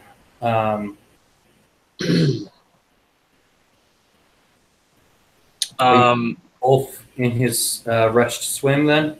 Yeah, I'm good. I'm following Ulf. Cool. Both of you, this is the second time you've had to swim this length. Let's have you roll with Constitution this time for your swims. And if you want to aid one another or if you want to roll it individually, I don't care. Just let me know how you want to do it.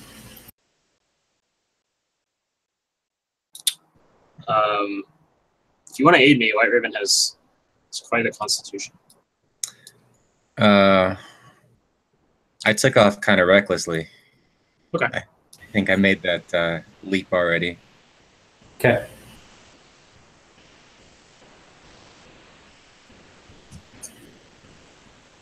Wrong window. It's good you didn't tie yourself to my boat. 6 total. 6 total. Okay. And I've got a 9. A 9. Hey, so ooh, I was gonna make you drop your gear, but you already left your gear. Wolf. Wolf's a good thinker.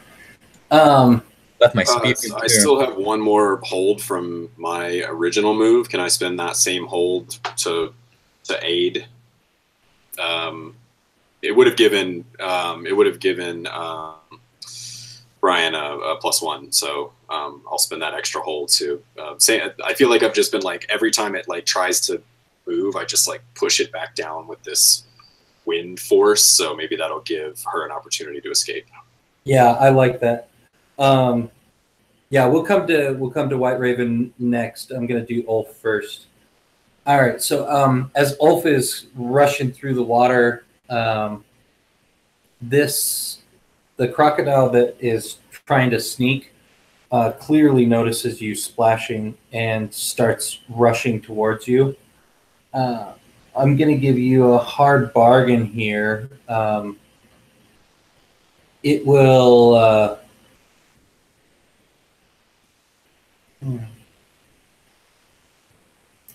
So you can make it to shore safe, but in the process, it's going to like snap your leg and deal a little bit of damage to you. Or if you react to it swimming towards you, you can move closer to White Raven and stay in the water, but take no damage from it.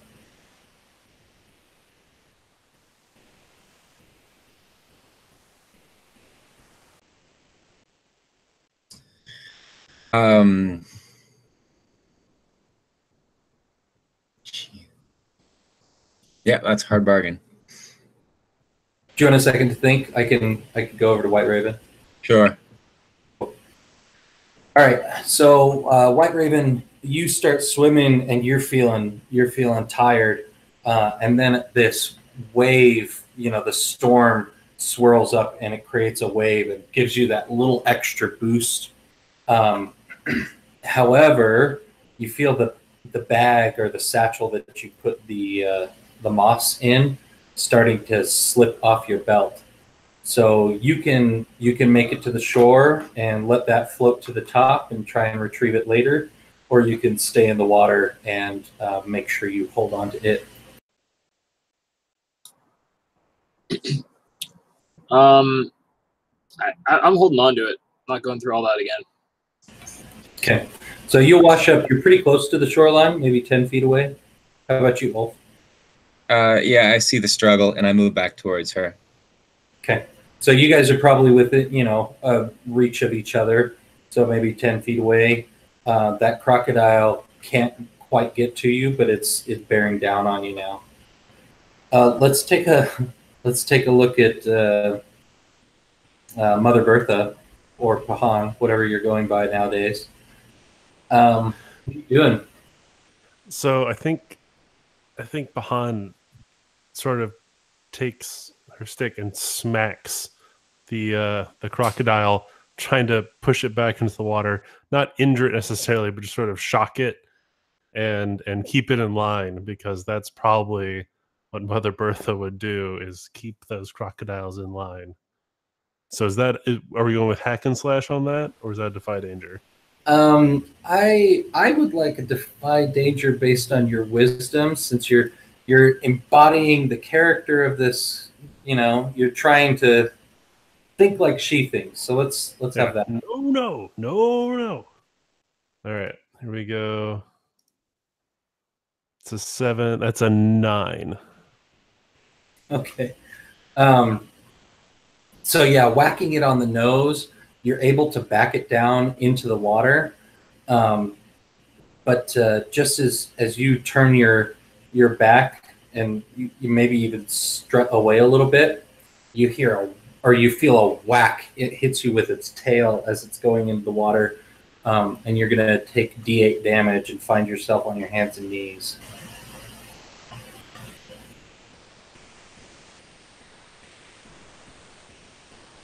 Ooh, 5. Just a note, Pahan does not have a whole lot of HP. All right. I'm down to 7.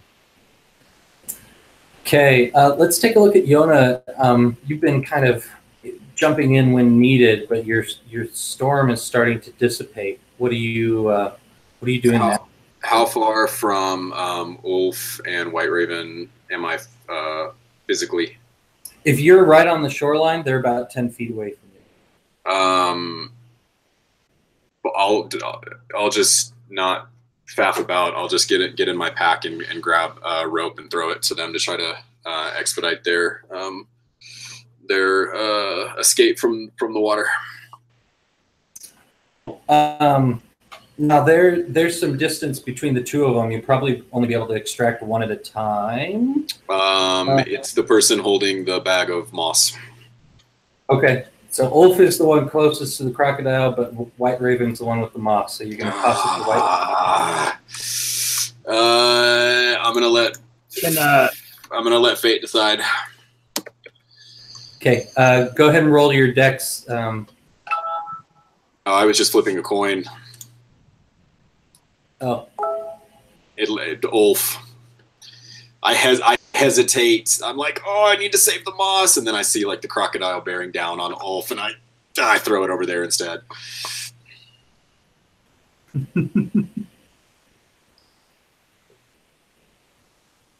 So, is that sorry? You cut out, or one of us did. Did you say that was? Did you want to defy danger with Dex for that? Correct. Yeah. Okay. Oh, that is a real hard fail. That's a 3. Okay. And you marked off your adventuring gear too? I haven't yet, but I'm about to. And I'm marking XP for my roll of 3. Where am I?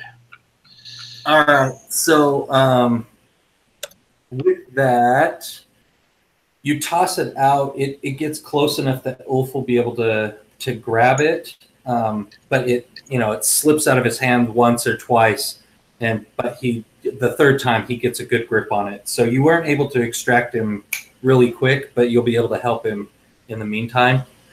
However, the bad thing that happens is this ice that has been stopping the first crocodile from moving, and that arrow that he's been yanking around, you see the arrow out of the top of his mouth. He gave in and just took the pain. His mouth can work, and this ice is broken and cracked, and he's starting to come to. So now you've got 3 crocodiles bearing down on all your friends. White Raven, what do you do?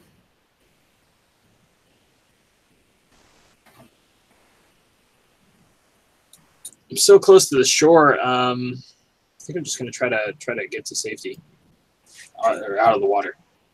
Okay.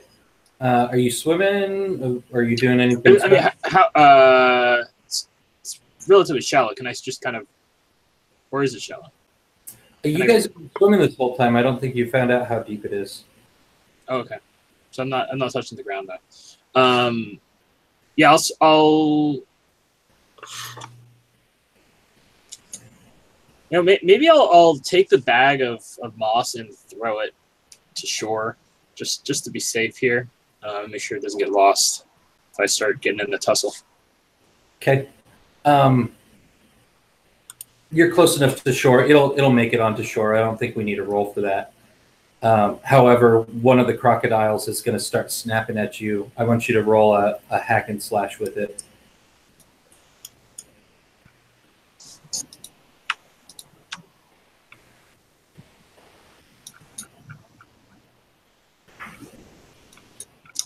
$11. Awesome. Did you take your axe with you, or are you fighting with your hands? Well, I'll say I left my axe, but I have a survival knife. Okay, cool. Roll your damage, and then just give us a description of how you're able to dodge these jaws.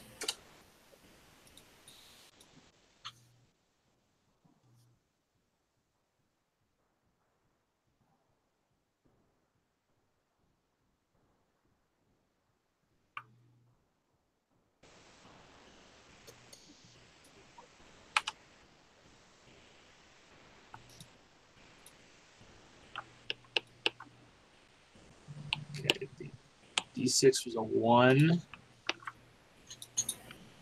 Ugh. So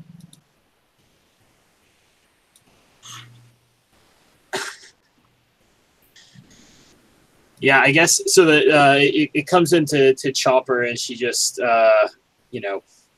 manages to grab her dagger and just barely get it out of the sheath.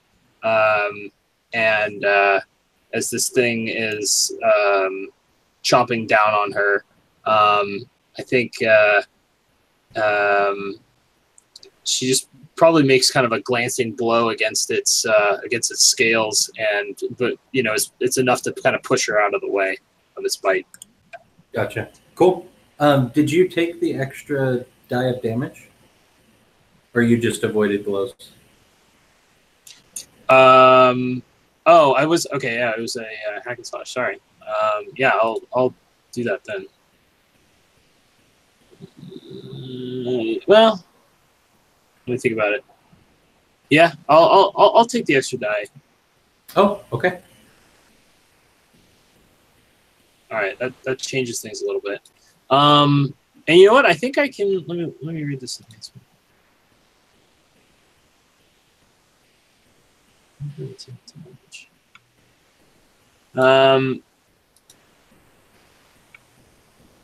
Okay, so if I think that it applies to any attack. It says anytime I deal damage, I can.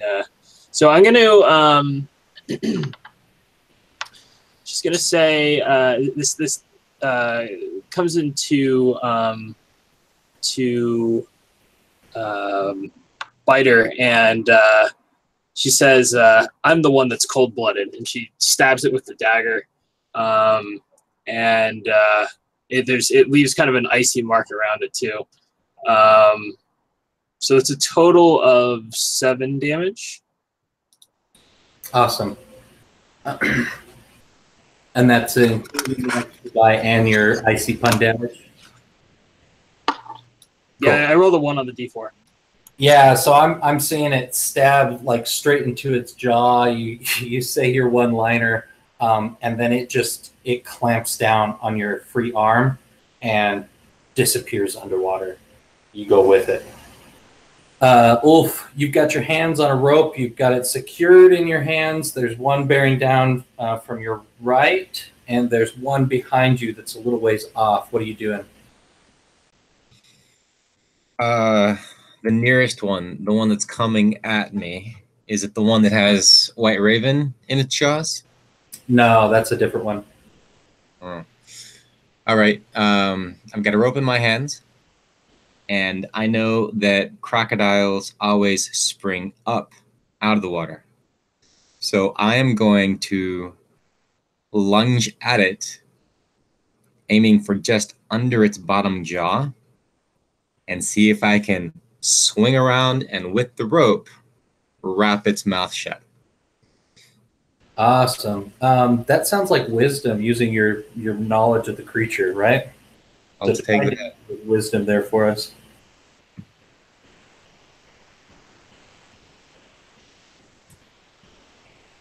Ooh, the 6. Ooh.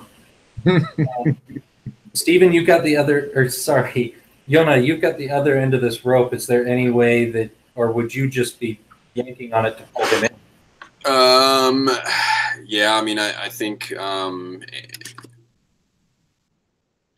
yeah, just, I might try to use my physical strength. You rolled a 6, right? Yeah, so I guess the above the table question is, do you think it makes sense for your character to be able to aid with that rope? No. Honestly, probably not, because that's probably what I'm already doing. Okay. Yeah. So then let's have it happen like this then. So Ulf, you pull off this clever move. You dive under, and it like leaps up, and it looks amazing. But then as you get under and you're preparing to like lasso it around, you take that slack, and then it becomes taut suddenly, and you get yanked by your friend. She's trying to pull you out, in all fairness. But what she does is she yanks you straight to the side of it. You lose grip of the rope, and let's say it grabs your arm. Go ahead and take a D8, 1 piercing damage.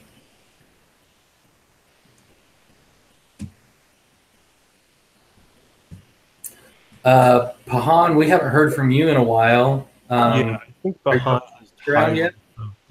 of this madness. I'm gonna aim for ritual. I want to dry out this section of the swamp. I want to just make all of the water sort of disappear, go to another plane. Is that something we can aim towards? Is that something? Yeah. Let me give you a couple of. There's the days, weeks, months, which obviously, yeah, you'll need help from. Yeah, I'm gonna say it's gonna take about a minute for you to do this. You've got your carpet, right? Is that what you're using? Yes. Yeah, the carpet is normally. Yeah, it was with Bathax, who's with me. Okay. I've taken the hit, and it just this isn't gonna work anymore. We can't have people just being dragged down to the depths. Yeah. I think you're going to have to.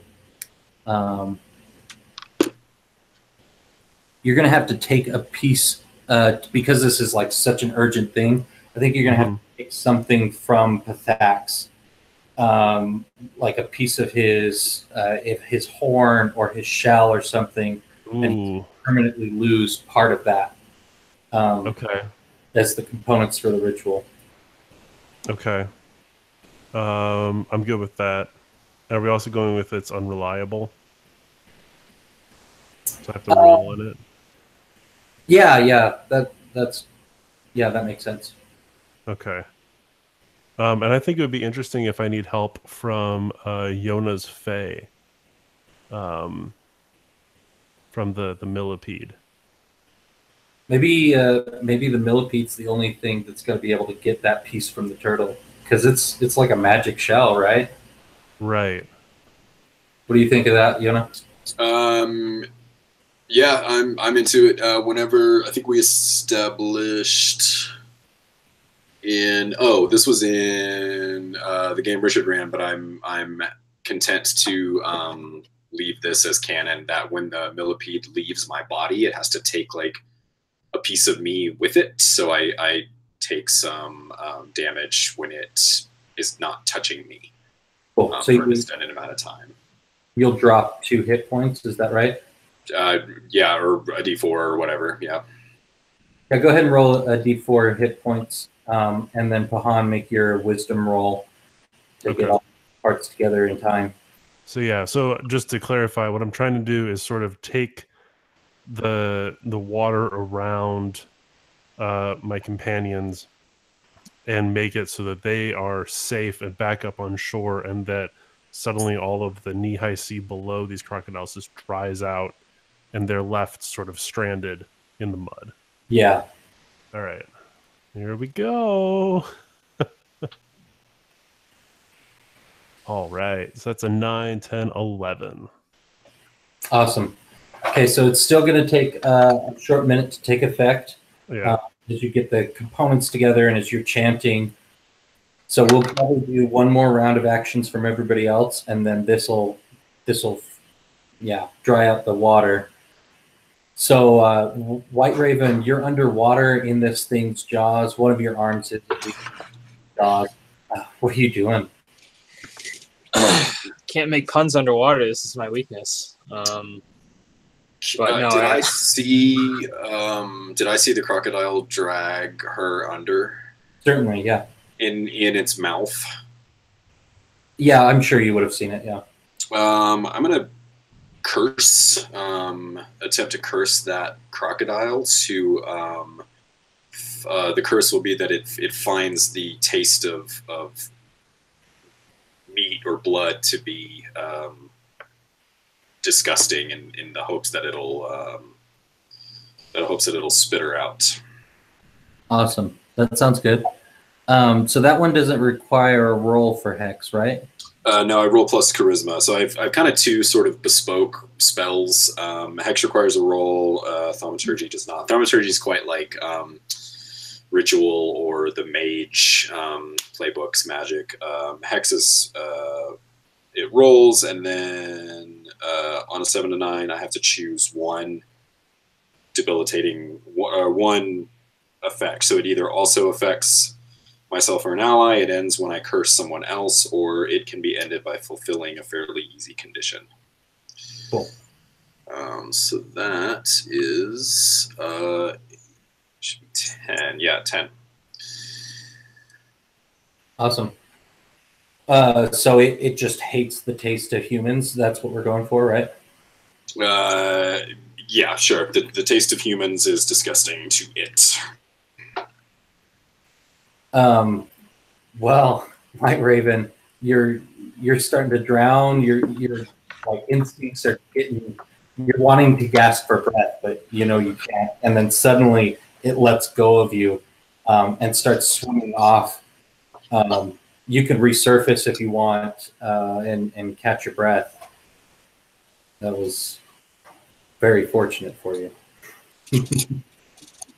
Yeah, I'm resurfacing and swimming for shore. Cool. Ulf, it's got your arm as well, and it's kind of clamping down more than dragging you anywhere. What are you doing?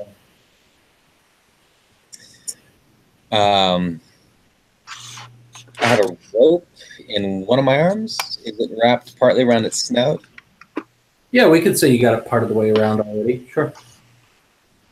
All right. I want it to let go of the arm it's chomping on, and I don't have a whole lot at my disposal.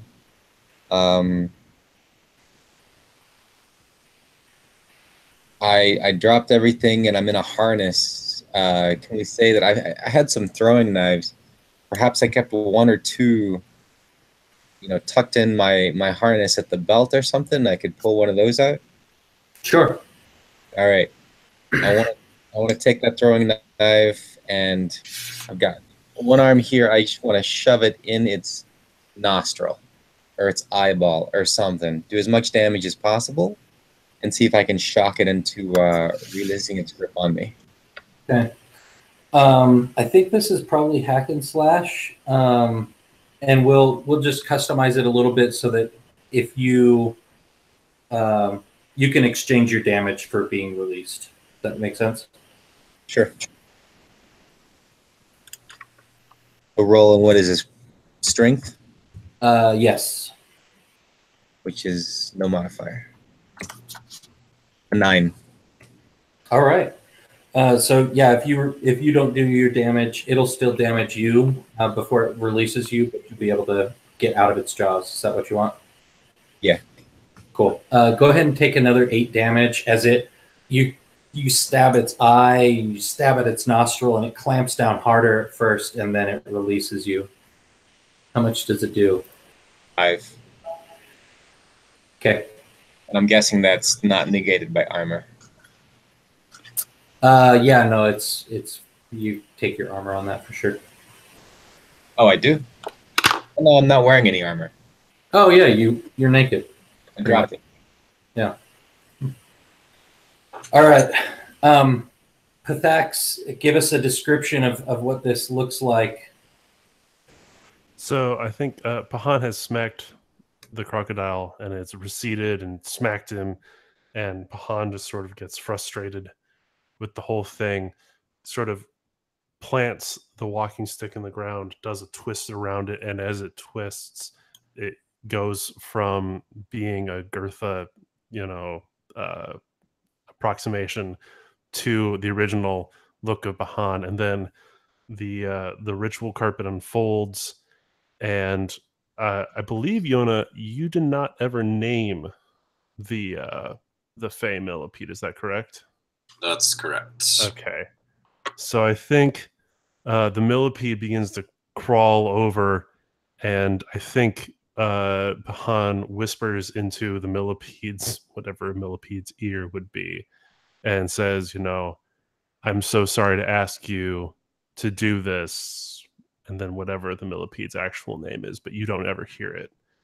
And then sort of twirls and is moving his hands in this motion. The millipede is suspended in his hands, and the water in the whole area starts to swirl and get sucked up into the millipede's mouth and is being transported away to some fey realm, and is pulling and pulling and pulling. As it's doing this, White Raven and Ulf are being pulled out onto the shore, and the crocodiles are disappearing into the mud and being buried underneath the silt. Awesome. So, yeah, the crocodiles, you can still see them moving there and trying to get at you all. But if you move away from this area, you'll definitely be able to get away safely. Well, you got your 6 fistfuls of moss. That's good. We have no unicorn blood. I want to point that out. If we call her right now, she's going to want that unicorn blood. Oh, good point. But she's also going to give us a ton of gold. So you could probably buy some unicorn blood. I know some people. Yeah. No, I think we can ask for more time. It's barely been a few minutes in our world. It'll be a day or two in hers. She didn't set a deadline. True, but you didn't see the chest full of gold and jewels that she offered. Feel like we should get that sooner than later. But yeah, let's do it. Just remind me what happens if you don't give her unicorn blood. Then I have to kill her. Okay, I added habits. Oh God, period. If you want, I'm sorry. You have to what now? Oh, then we have to fight her. We fought one of these. No. We don't do that. No, we don't do that. We don't do that.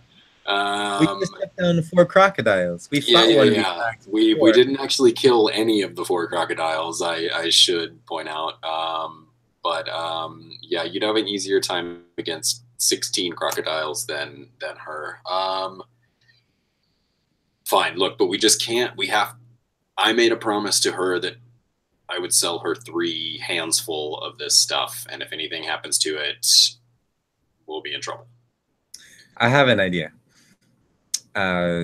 You 3 can go back with the Dayglow Moss, and I'll just hang out, and you can tell her that I am tracking the unicorn right now.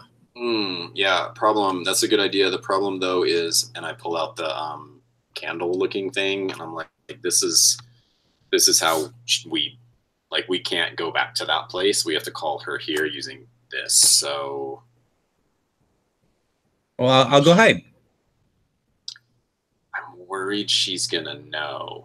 The thing with Fae is they're really, really good with like secrets and deception, and they're also really good at figuring out when you're trying to do it to them.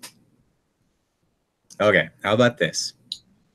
I actually go and begin tracking and hunting a unicorn, and then no one's lying. Oh, that seems. Yeah, I like it. All right. Does anyone know anything about unicorns? think Bahan starts pulling out a book because Bahan hasn't seen a unicorn in a very long time. Maybe starts to consult something. I'm aiming for a spout lore here, if that's what we're. If you're good with that. Yeah. Does your those who study history, does that not work here? Yeah, consult an ancient. I'll let you use your book for that. That's fine. Well, it says something important about its history, something dangerous about it, something potentially useful, rewarding, and read the markings in their language. I'm Okay. not sure that really applies to tracking the unicorn. Yeah. The spout lore will probably work better for you. Okay. Have we actually like checked the coin that she gave us and see if it's at all warm? 'Cause it was supposed to heat up, right? When we're near one. Oh, true. Yeah. It increases in heat as you move closer to it.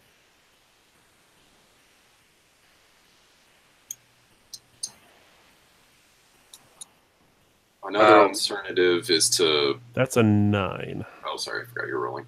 That's okay. It's a 9 on the spout lore. Cool. Aid me on that, perhaps with the unicorn horn. I can have some aid. I was gonna say I could aid with maybe some northern. Oh, legends. yeah, I'm down with that. Yeah, go ahead. Are you rolling your intelligence then for that aid?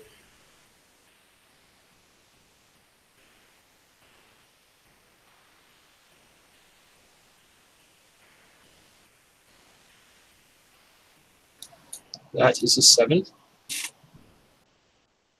All right. So that pushes it up to 10, so you get something interesting and useful.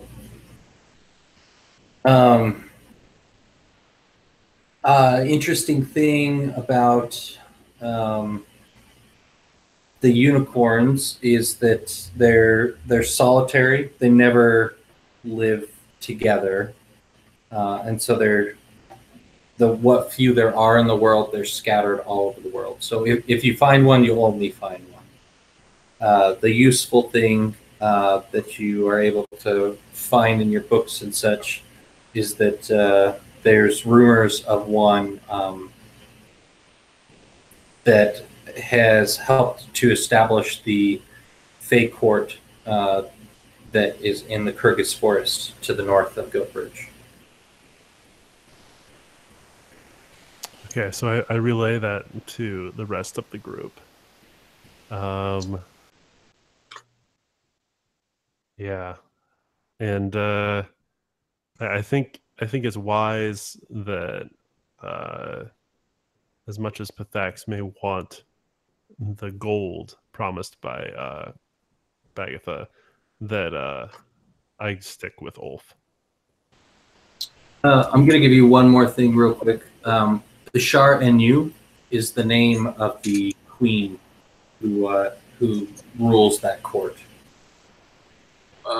As I get this kind of new information, I want to ask Ulf what the exact nature of the deal that he made with the Fae was, because I wasn't privy to that. So tell me exactly what she asked you and what you promised. I believe she asked for a small vial of unicorn blood. And there was no, we didn't really discuss terms around default. I think she said the next time she sees you, if you don't have it, it would not be fun. Yeah, it would not be fun.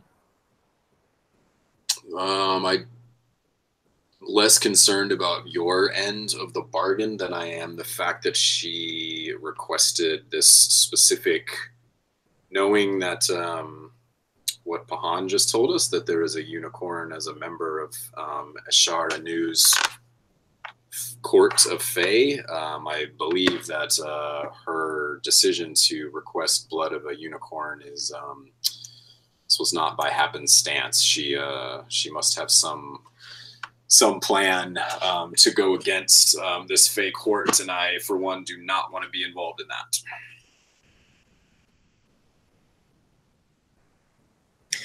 Seems like you're already involved in that. I mean, look, all I got to do is wave my little candle and get my my pot of gold at the end of the rainbow. So what I don't want to do is go assaulting unicorns in the court of a Fey Queen. Who said anything about assault? There's blood. Is it? You think it's going to give it to you willingly? Everything has its price. Perhaps. I'm not sure that's always. I mean, look, I've got my entire arm is bloody right now. If you ask me for a vial of that, I'd give it to you for free. Sure, but you are not a unicorn. We're not talking about parrots and crocodiles here. We're talking about innately magical creatures. I'm just saying that I see obstacles, but nothing we can't overcome. What about this? If any place that I know of in this world would have for sale a vial of unicorn blood, it would be the undead marketplace. Do they deal in gold or something abstract like memories? As far as I know, it's just gold. Well, how about this? How about I go off in search of unicorns. You summon the hag. She doesn't see me. You don't have to lie to her, and we meet at Goatbridge. And you bring a big treasure chest full of gold and jewels. Works for me. And then we make a new plan. Works for me. Bahan, White Raven, what is your plan? Well, I don't know much about the Fae, but as long as we're not going back to that place, I don't have much desire for the treasure. That's not really my purpose here. Perhaps I'll go with Ulf to make sure he makes it safely to Goatbridge. Let's not get too hasty. I certainly don't want to travel back to Goatbridge alone. Well, I think Bathax would certainly like the gold up front. So, admittedly, I am a little uncertain, but I will return to the Fae's spa with you. I'm not sure we have to go in. I think she comes to us, but it remains to be seen. I got to be honest, I didn't ask a lot of questions. I was kind of enjoying myself. So I think we've come to a decision. I just want to fast forward if we have. It sounds like White Raven and Ulf are going to start searching and meet you all back at Goatbridge. I mean, you'd be able to find your way back to Goatbridge from here. You just traveled that way. It's only 2 days walk. So if we want to do that, we can just do a little scene, you summoning Mother. Real quick before that, I want to ask Yona, did you say an undead marketplace?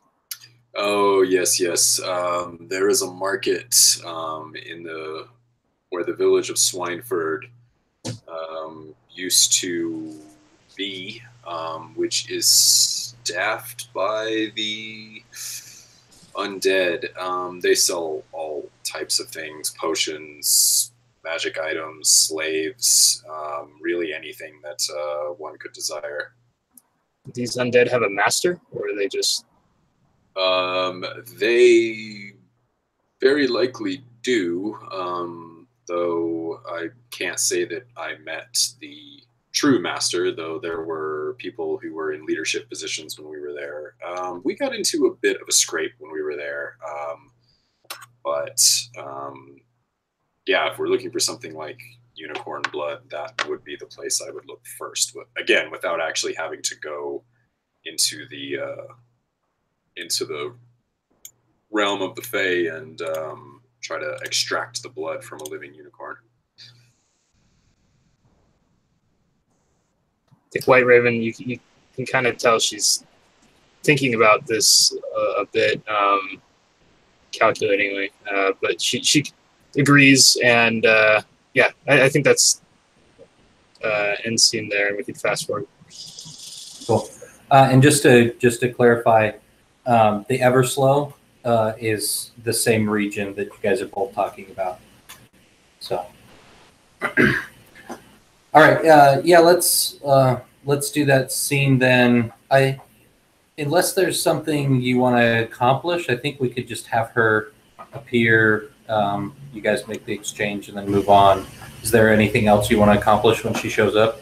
No, as long as she's not trying to, like, you know, as long as she doesn't take issue with the fact that Ulf is not, you know, ready to settle his end of the bargain.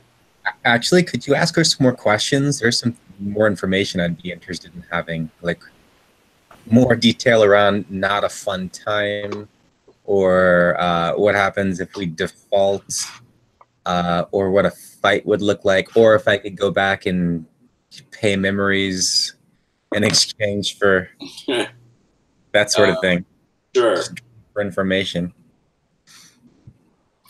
Yep. So I'll try to get some more information from you. I'm telling you, man, you should have just paid with your memory. It was totally painless.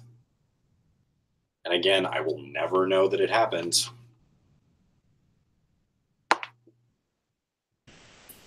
Cool. So when you light this candle after the two of them have left, it burns like really bright, like a firecracker, or a flare rather. And then within a few moments, you see that same sort of bubble appear, and when it bursts, she's in front of you, and she says, "Ah, so soon! You have my grandmother's toenails." Indeed, and I'm assuming White Raven gave me the satchel, so I'll reach in and pull out, you know, one, and I don't skimp. Like, I give her like a proper handful, and I hand it to her. 2, 3, just as we agreed. Yeah, and she receives it. She stuffs it into this tiny pouch, like this big, and it all goes in, no bulging or anything.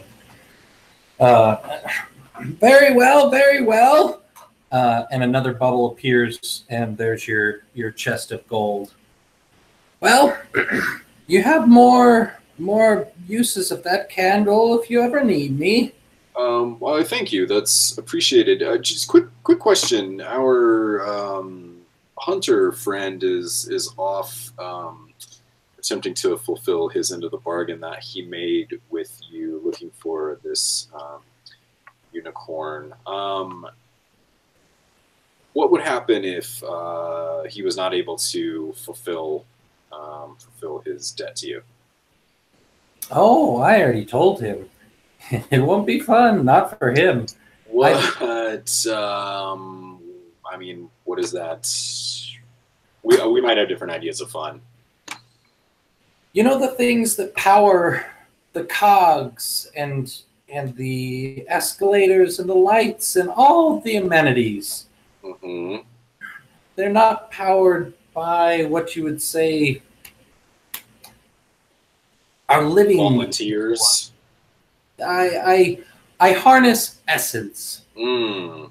and that makes everything go round. Sounds good.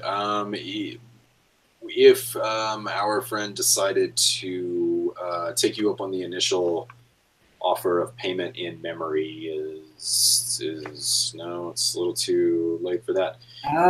Your Albert's already signed his contract? Yeah. That was an ill-advised decision on his part. Not everyone's as wise in the ways of the Fae as I. Quick last thing as well. Unicorn blood. May I ask I fancy myself an apothecary. What would one use unicorn blood for? Ooh, I think that's a darker magic than you're prepared for. I'll give you this, though. And she summons to herself a rolled up scroll. She hands it to you. These are some of my starter potions. Some of them may be of use to you, and I like this relationship we have. You see, you bring me things that only grow on the backs of giant crocodiles, and I'm impressed that you did.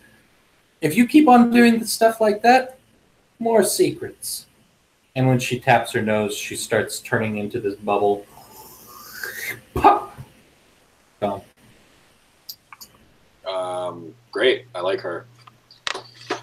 How much gold? Oh, yeah. Yeah, what's in the chest? Let's see. Let's do a couple of rolls. Make this interesting.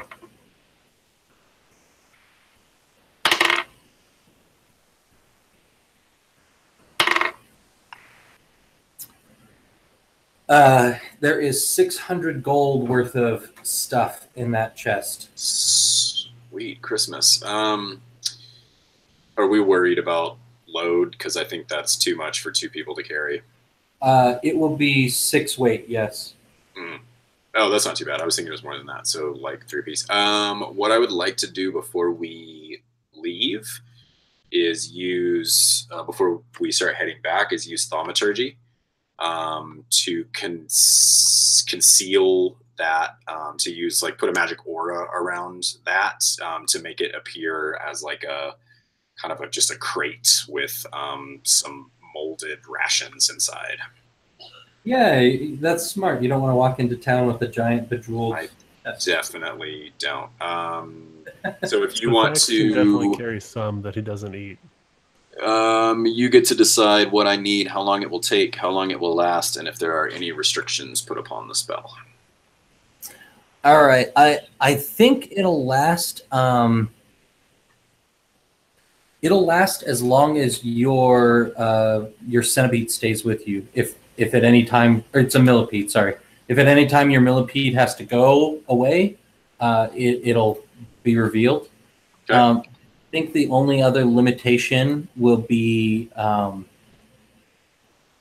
if anybody touches it with bodily fluids, the bruise is up. Bodily meaning any, like if Pathax tries to dig in there and get a snack, then it's gonna. Yeah, saliva, blood, spit, vomit. Got it. Whole kit and caboodle, any of them. Yeah. So don't go. I'll tell Pahan to not go near it and keep Pathax away from it as well, so we can hopefully get it safely back to town. Pathax would like the cut now.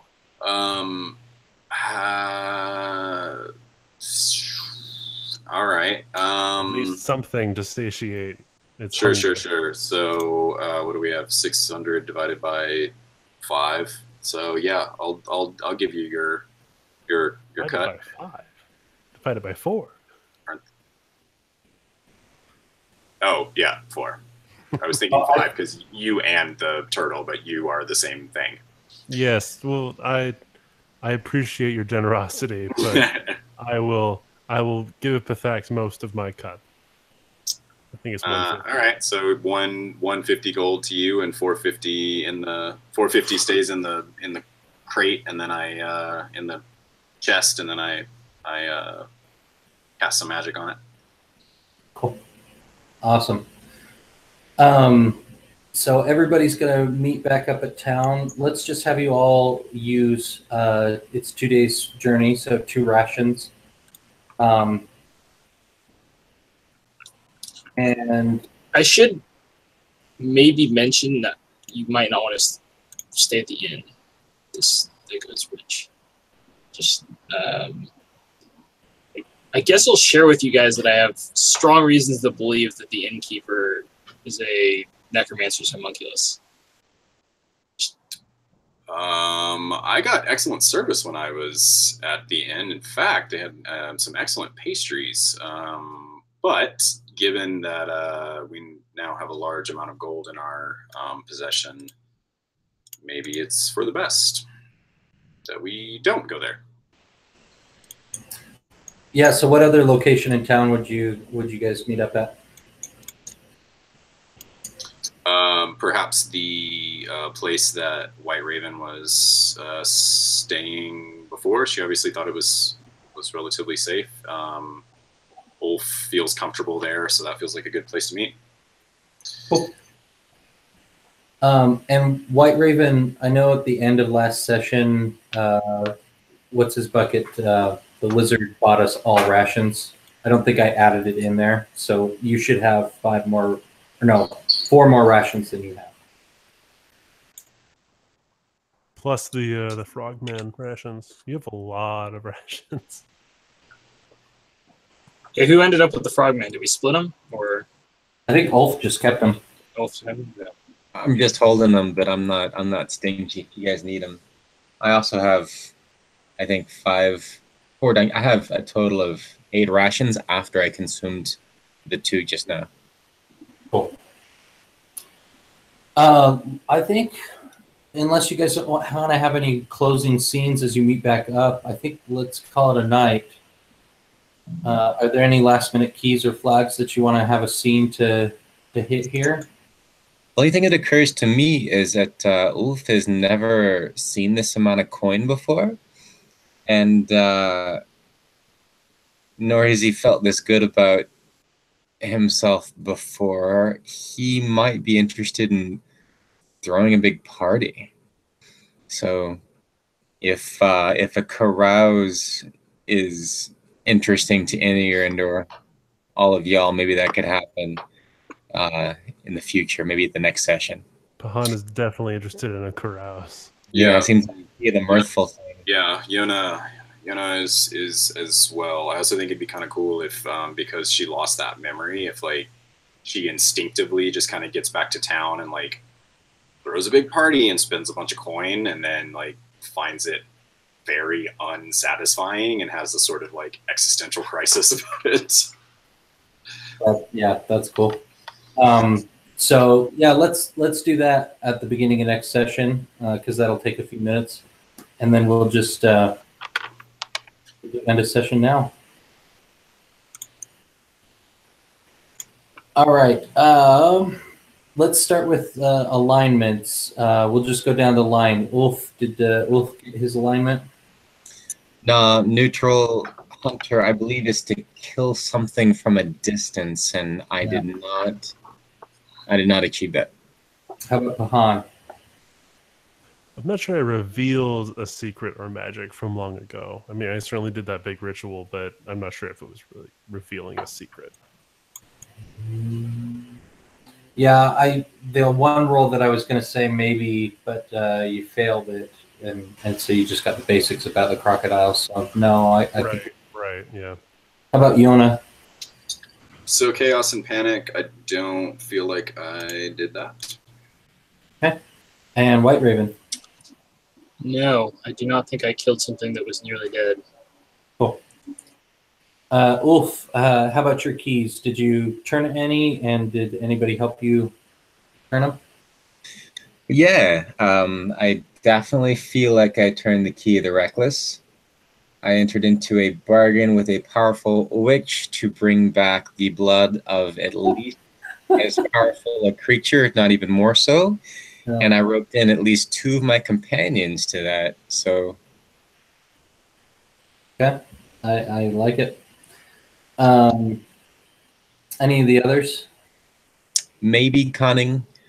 I did hatch a plan as to how we could trade the Dayglow moss back to the witch again without previous bargain coming due at the same time, and that worked out.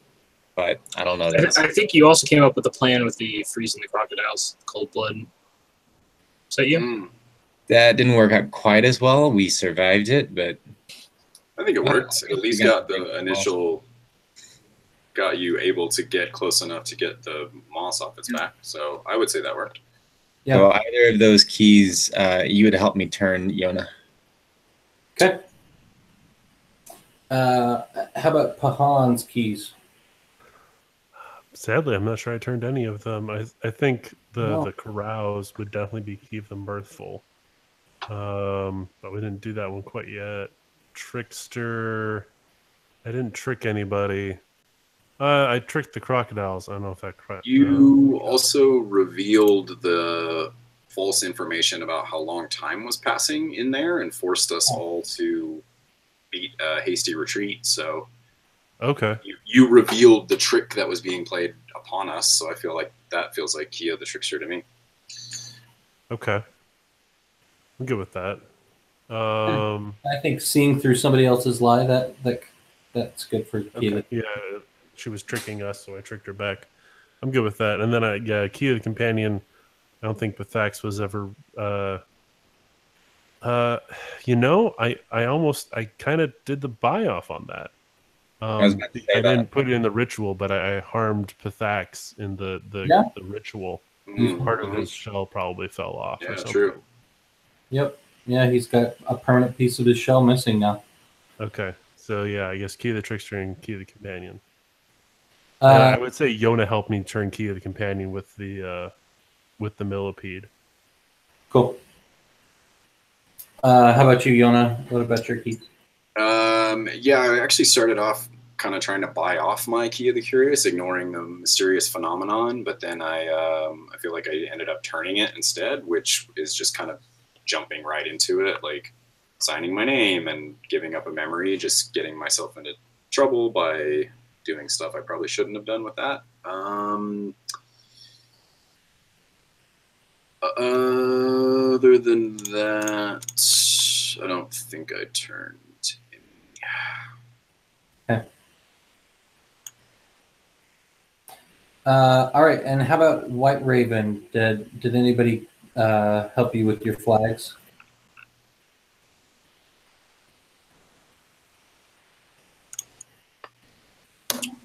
I'm trying to think if anyone let their guard down.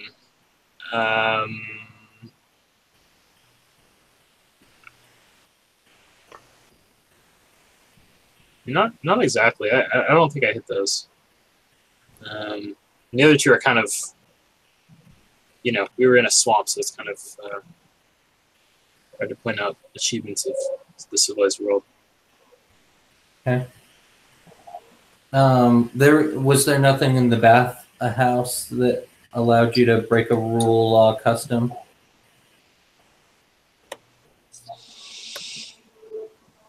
Yeah, I think. Okay, well that's all right. We'll if you want help during the week to replace those with flags, or just translate them into flags, I can help you do that. Or you're welcome on your own. Okay. Yeah. Do you have that list of keys? I do. If you click on the rules tab at the bottom of the page, they're all the ones that I have are there. Okay. All right, cool. Let's do our adventure ones, and then we'll chat for a couple minutes off camera. So, did we defeat a notable foe? I think so. Yeah. I think that qualifies defeating them. The crocodiles. Yeah. 4 of them. One of them near death. We drove them all away. Did we loot something interesting or valuable? Big pot of gold. Mm-hmm. Not to mention this thing that 3 fistfuls is worth a big pot of gold. Yeah, true. What's the third one? We learned something interesting about the world. Yes. Yeah, unicorns live in it, and there are 2 fairy courts that may or may not be friends with each other, and we have to infiltrate the second one. Yep. Yeah, and White Raven found out about the undead market too, which is interesting with the stories that White Raven's already seen. So awesome! So we got 3 for 3 on that. Is the does Fey Court come up in previous games? Just curious. Yes, the undead court. Is that what you asked about? No, the other Fey Court, Eshar Unus. It's been mentioned, but none of the other groups have ever made it there or interacted with it. There was an interaction with the said unicorn with one of the other groups on Sunday. If you want to watch horse group from last Sunday.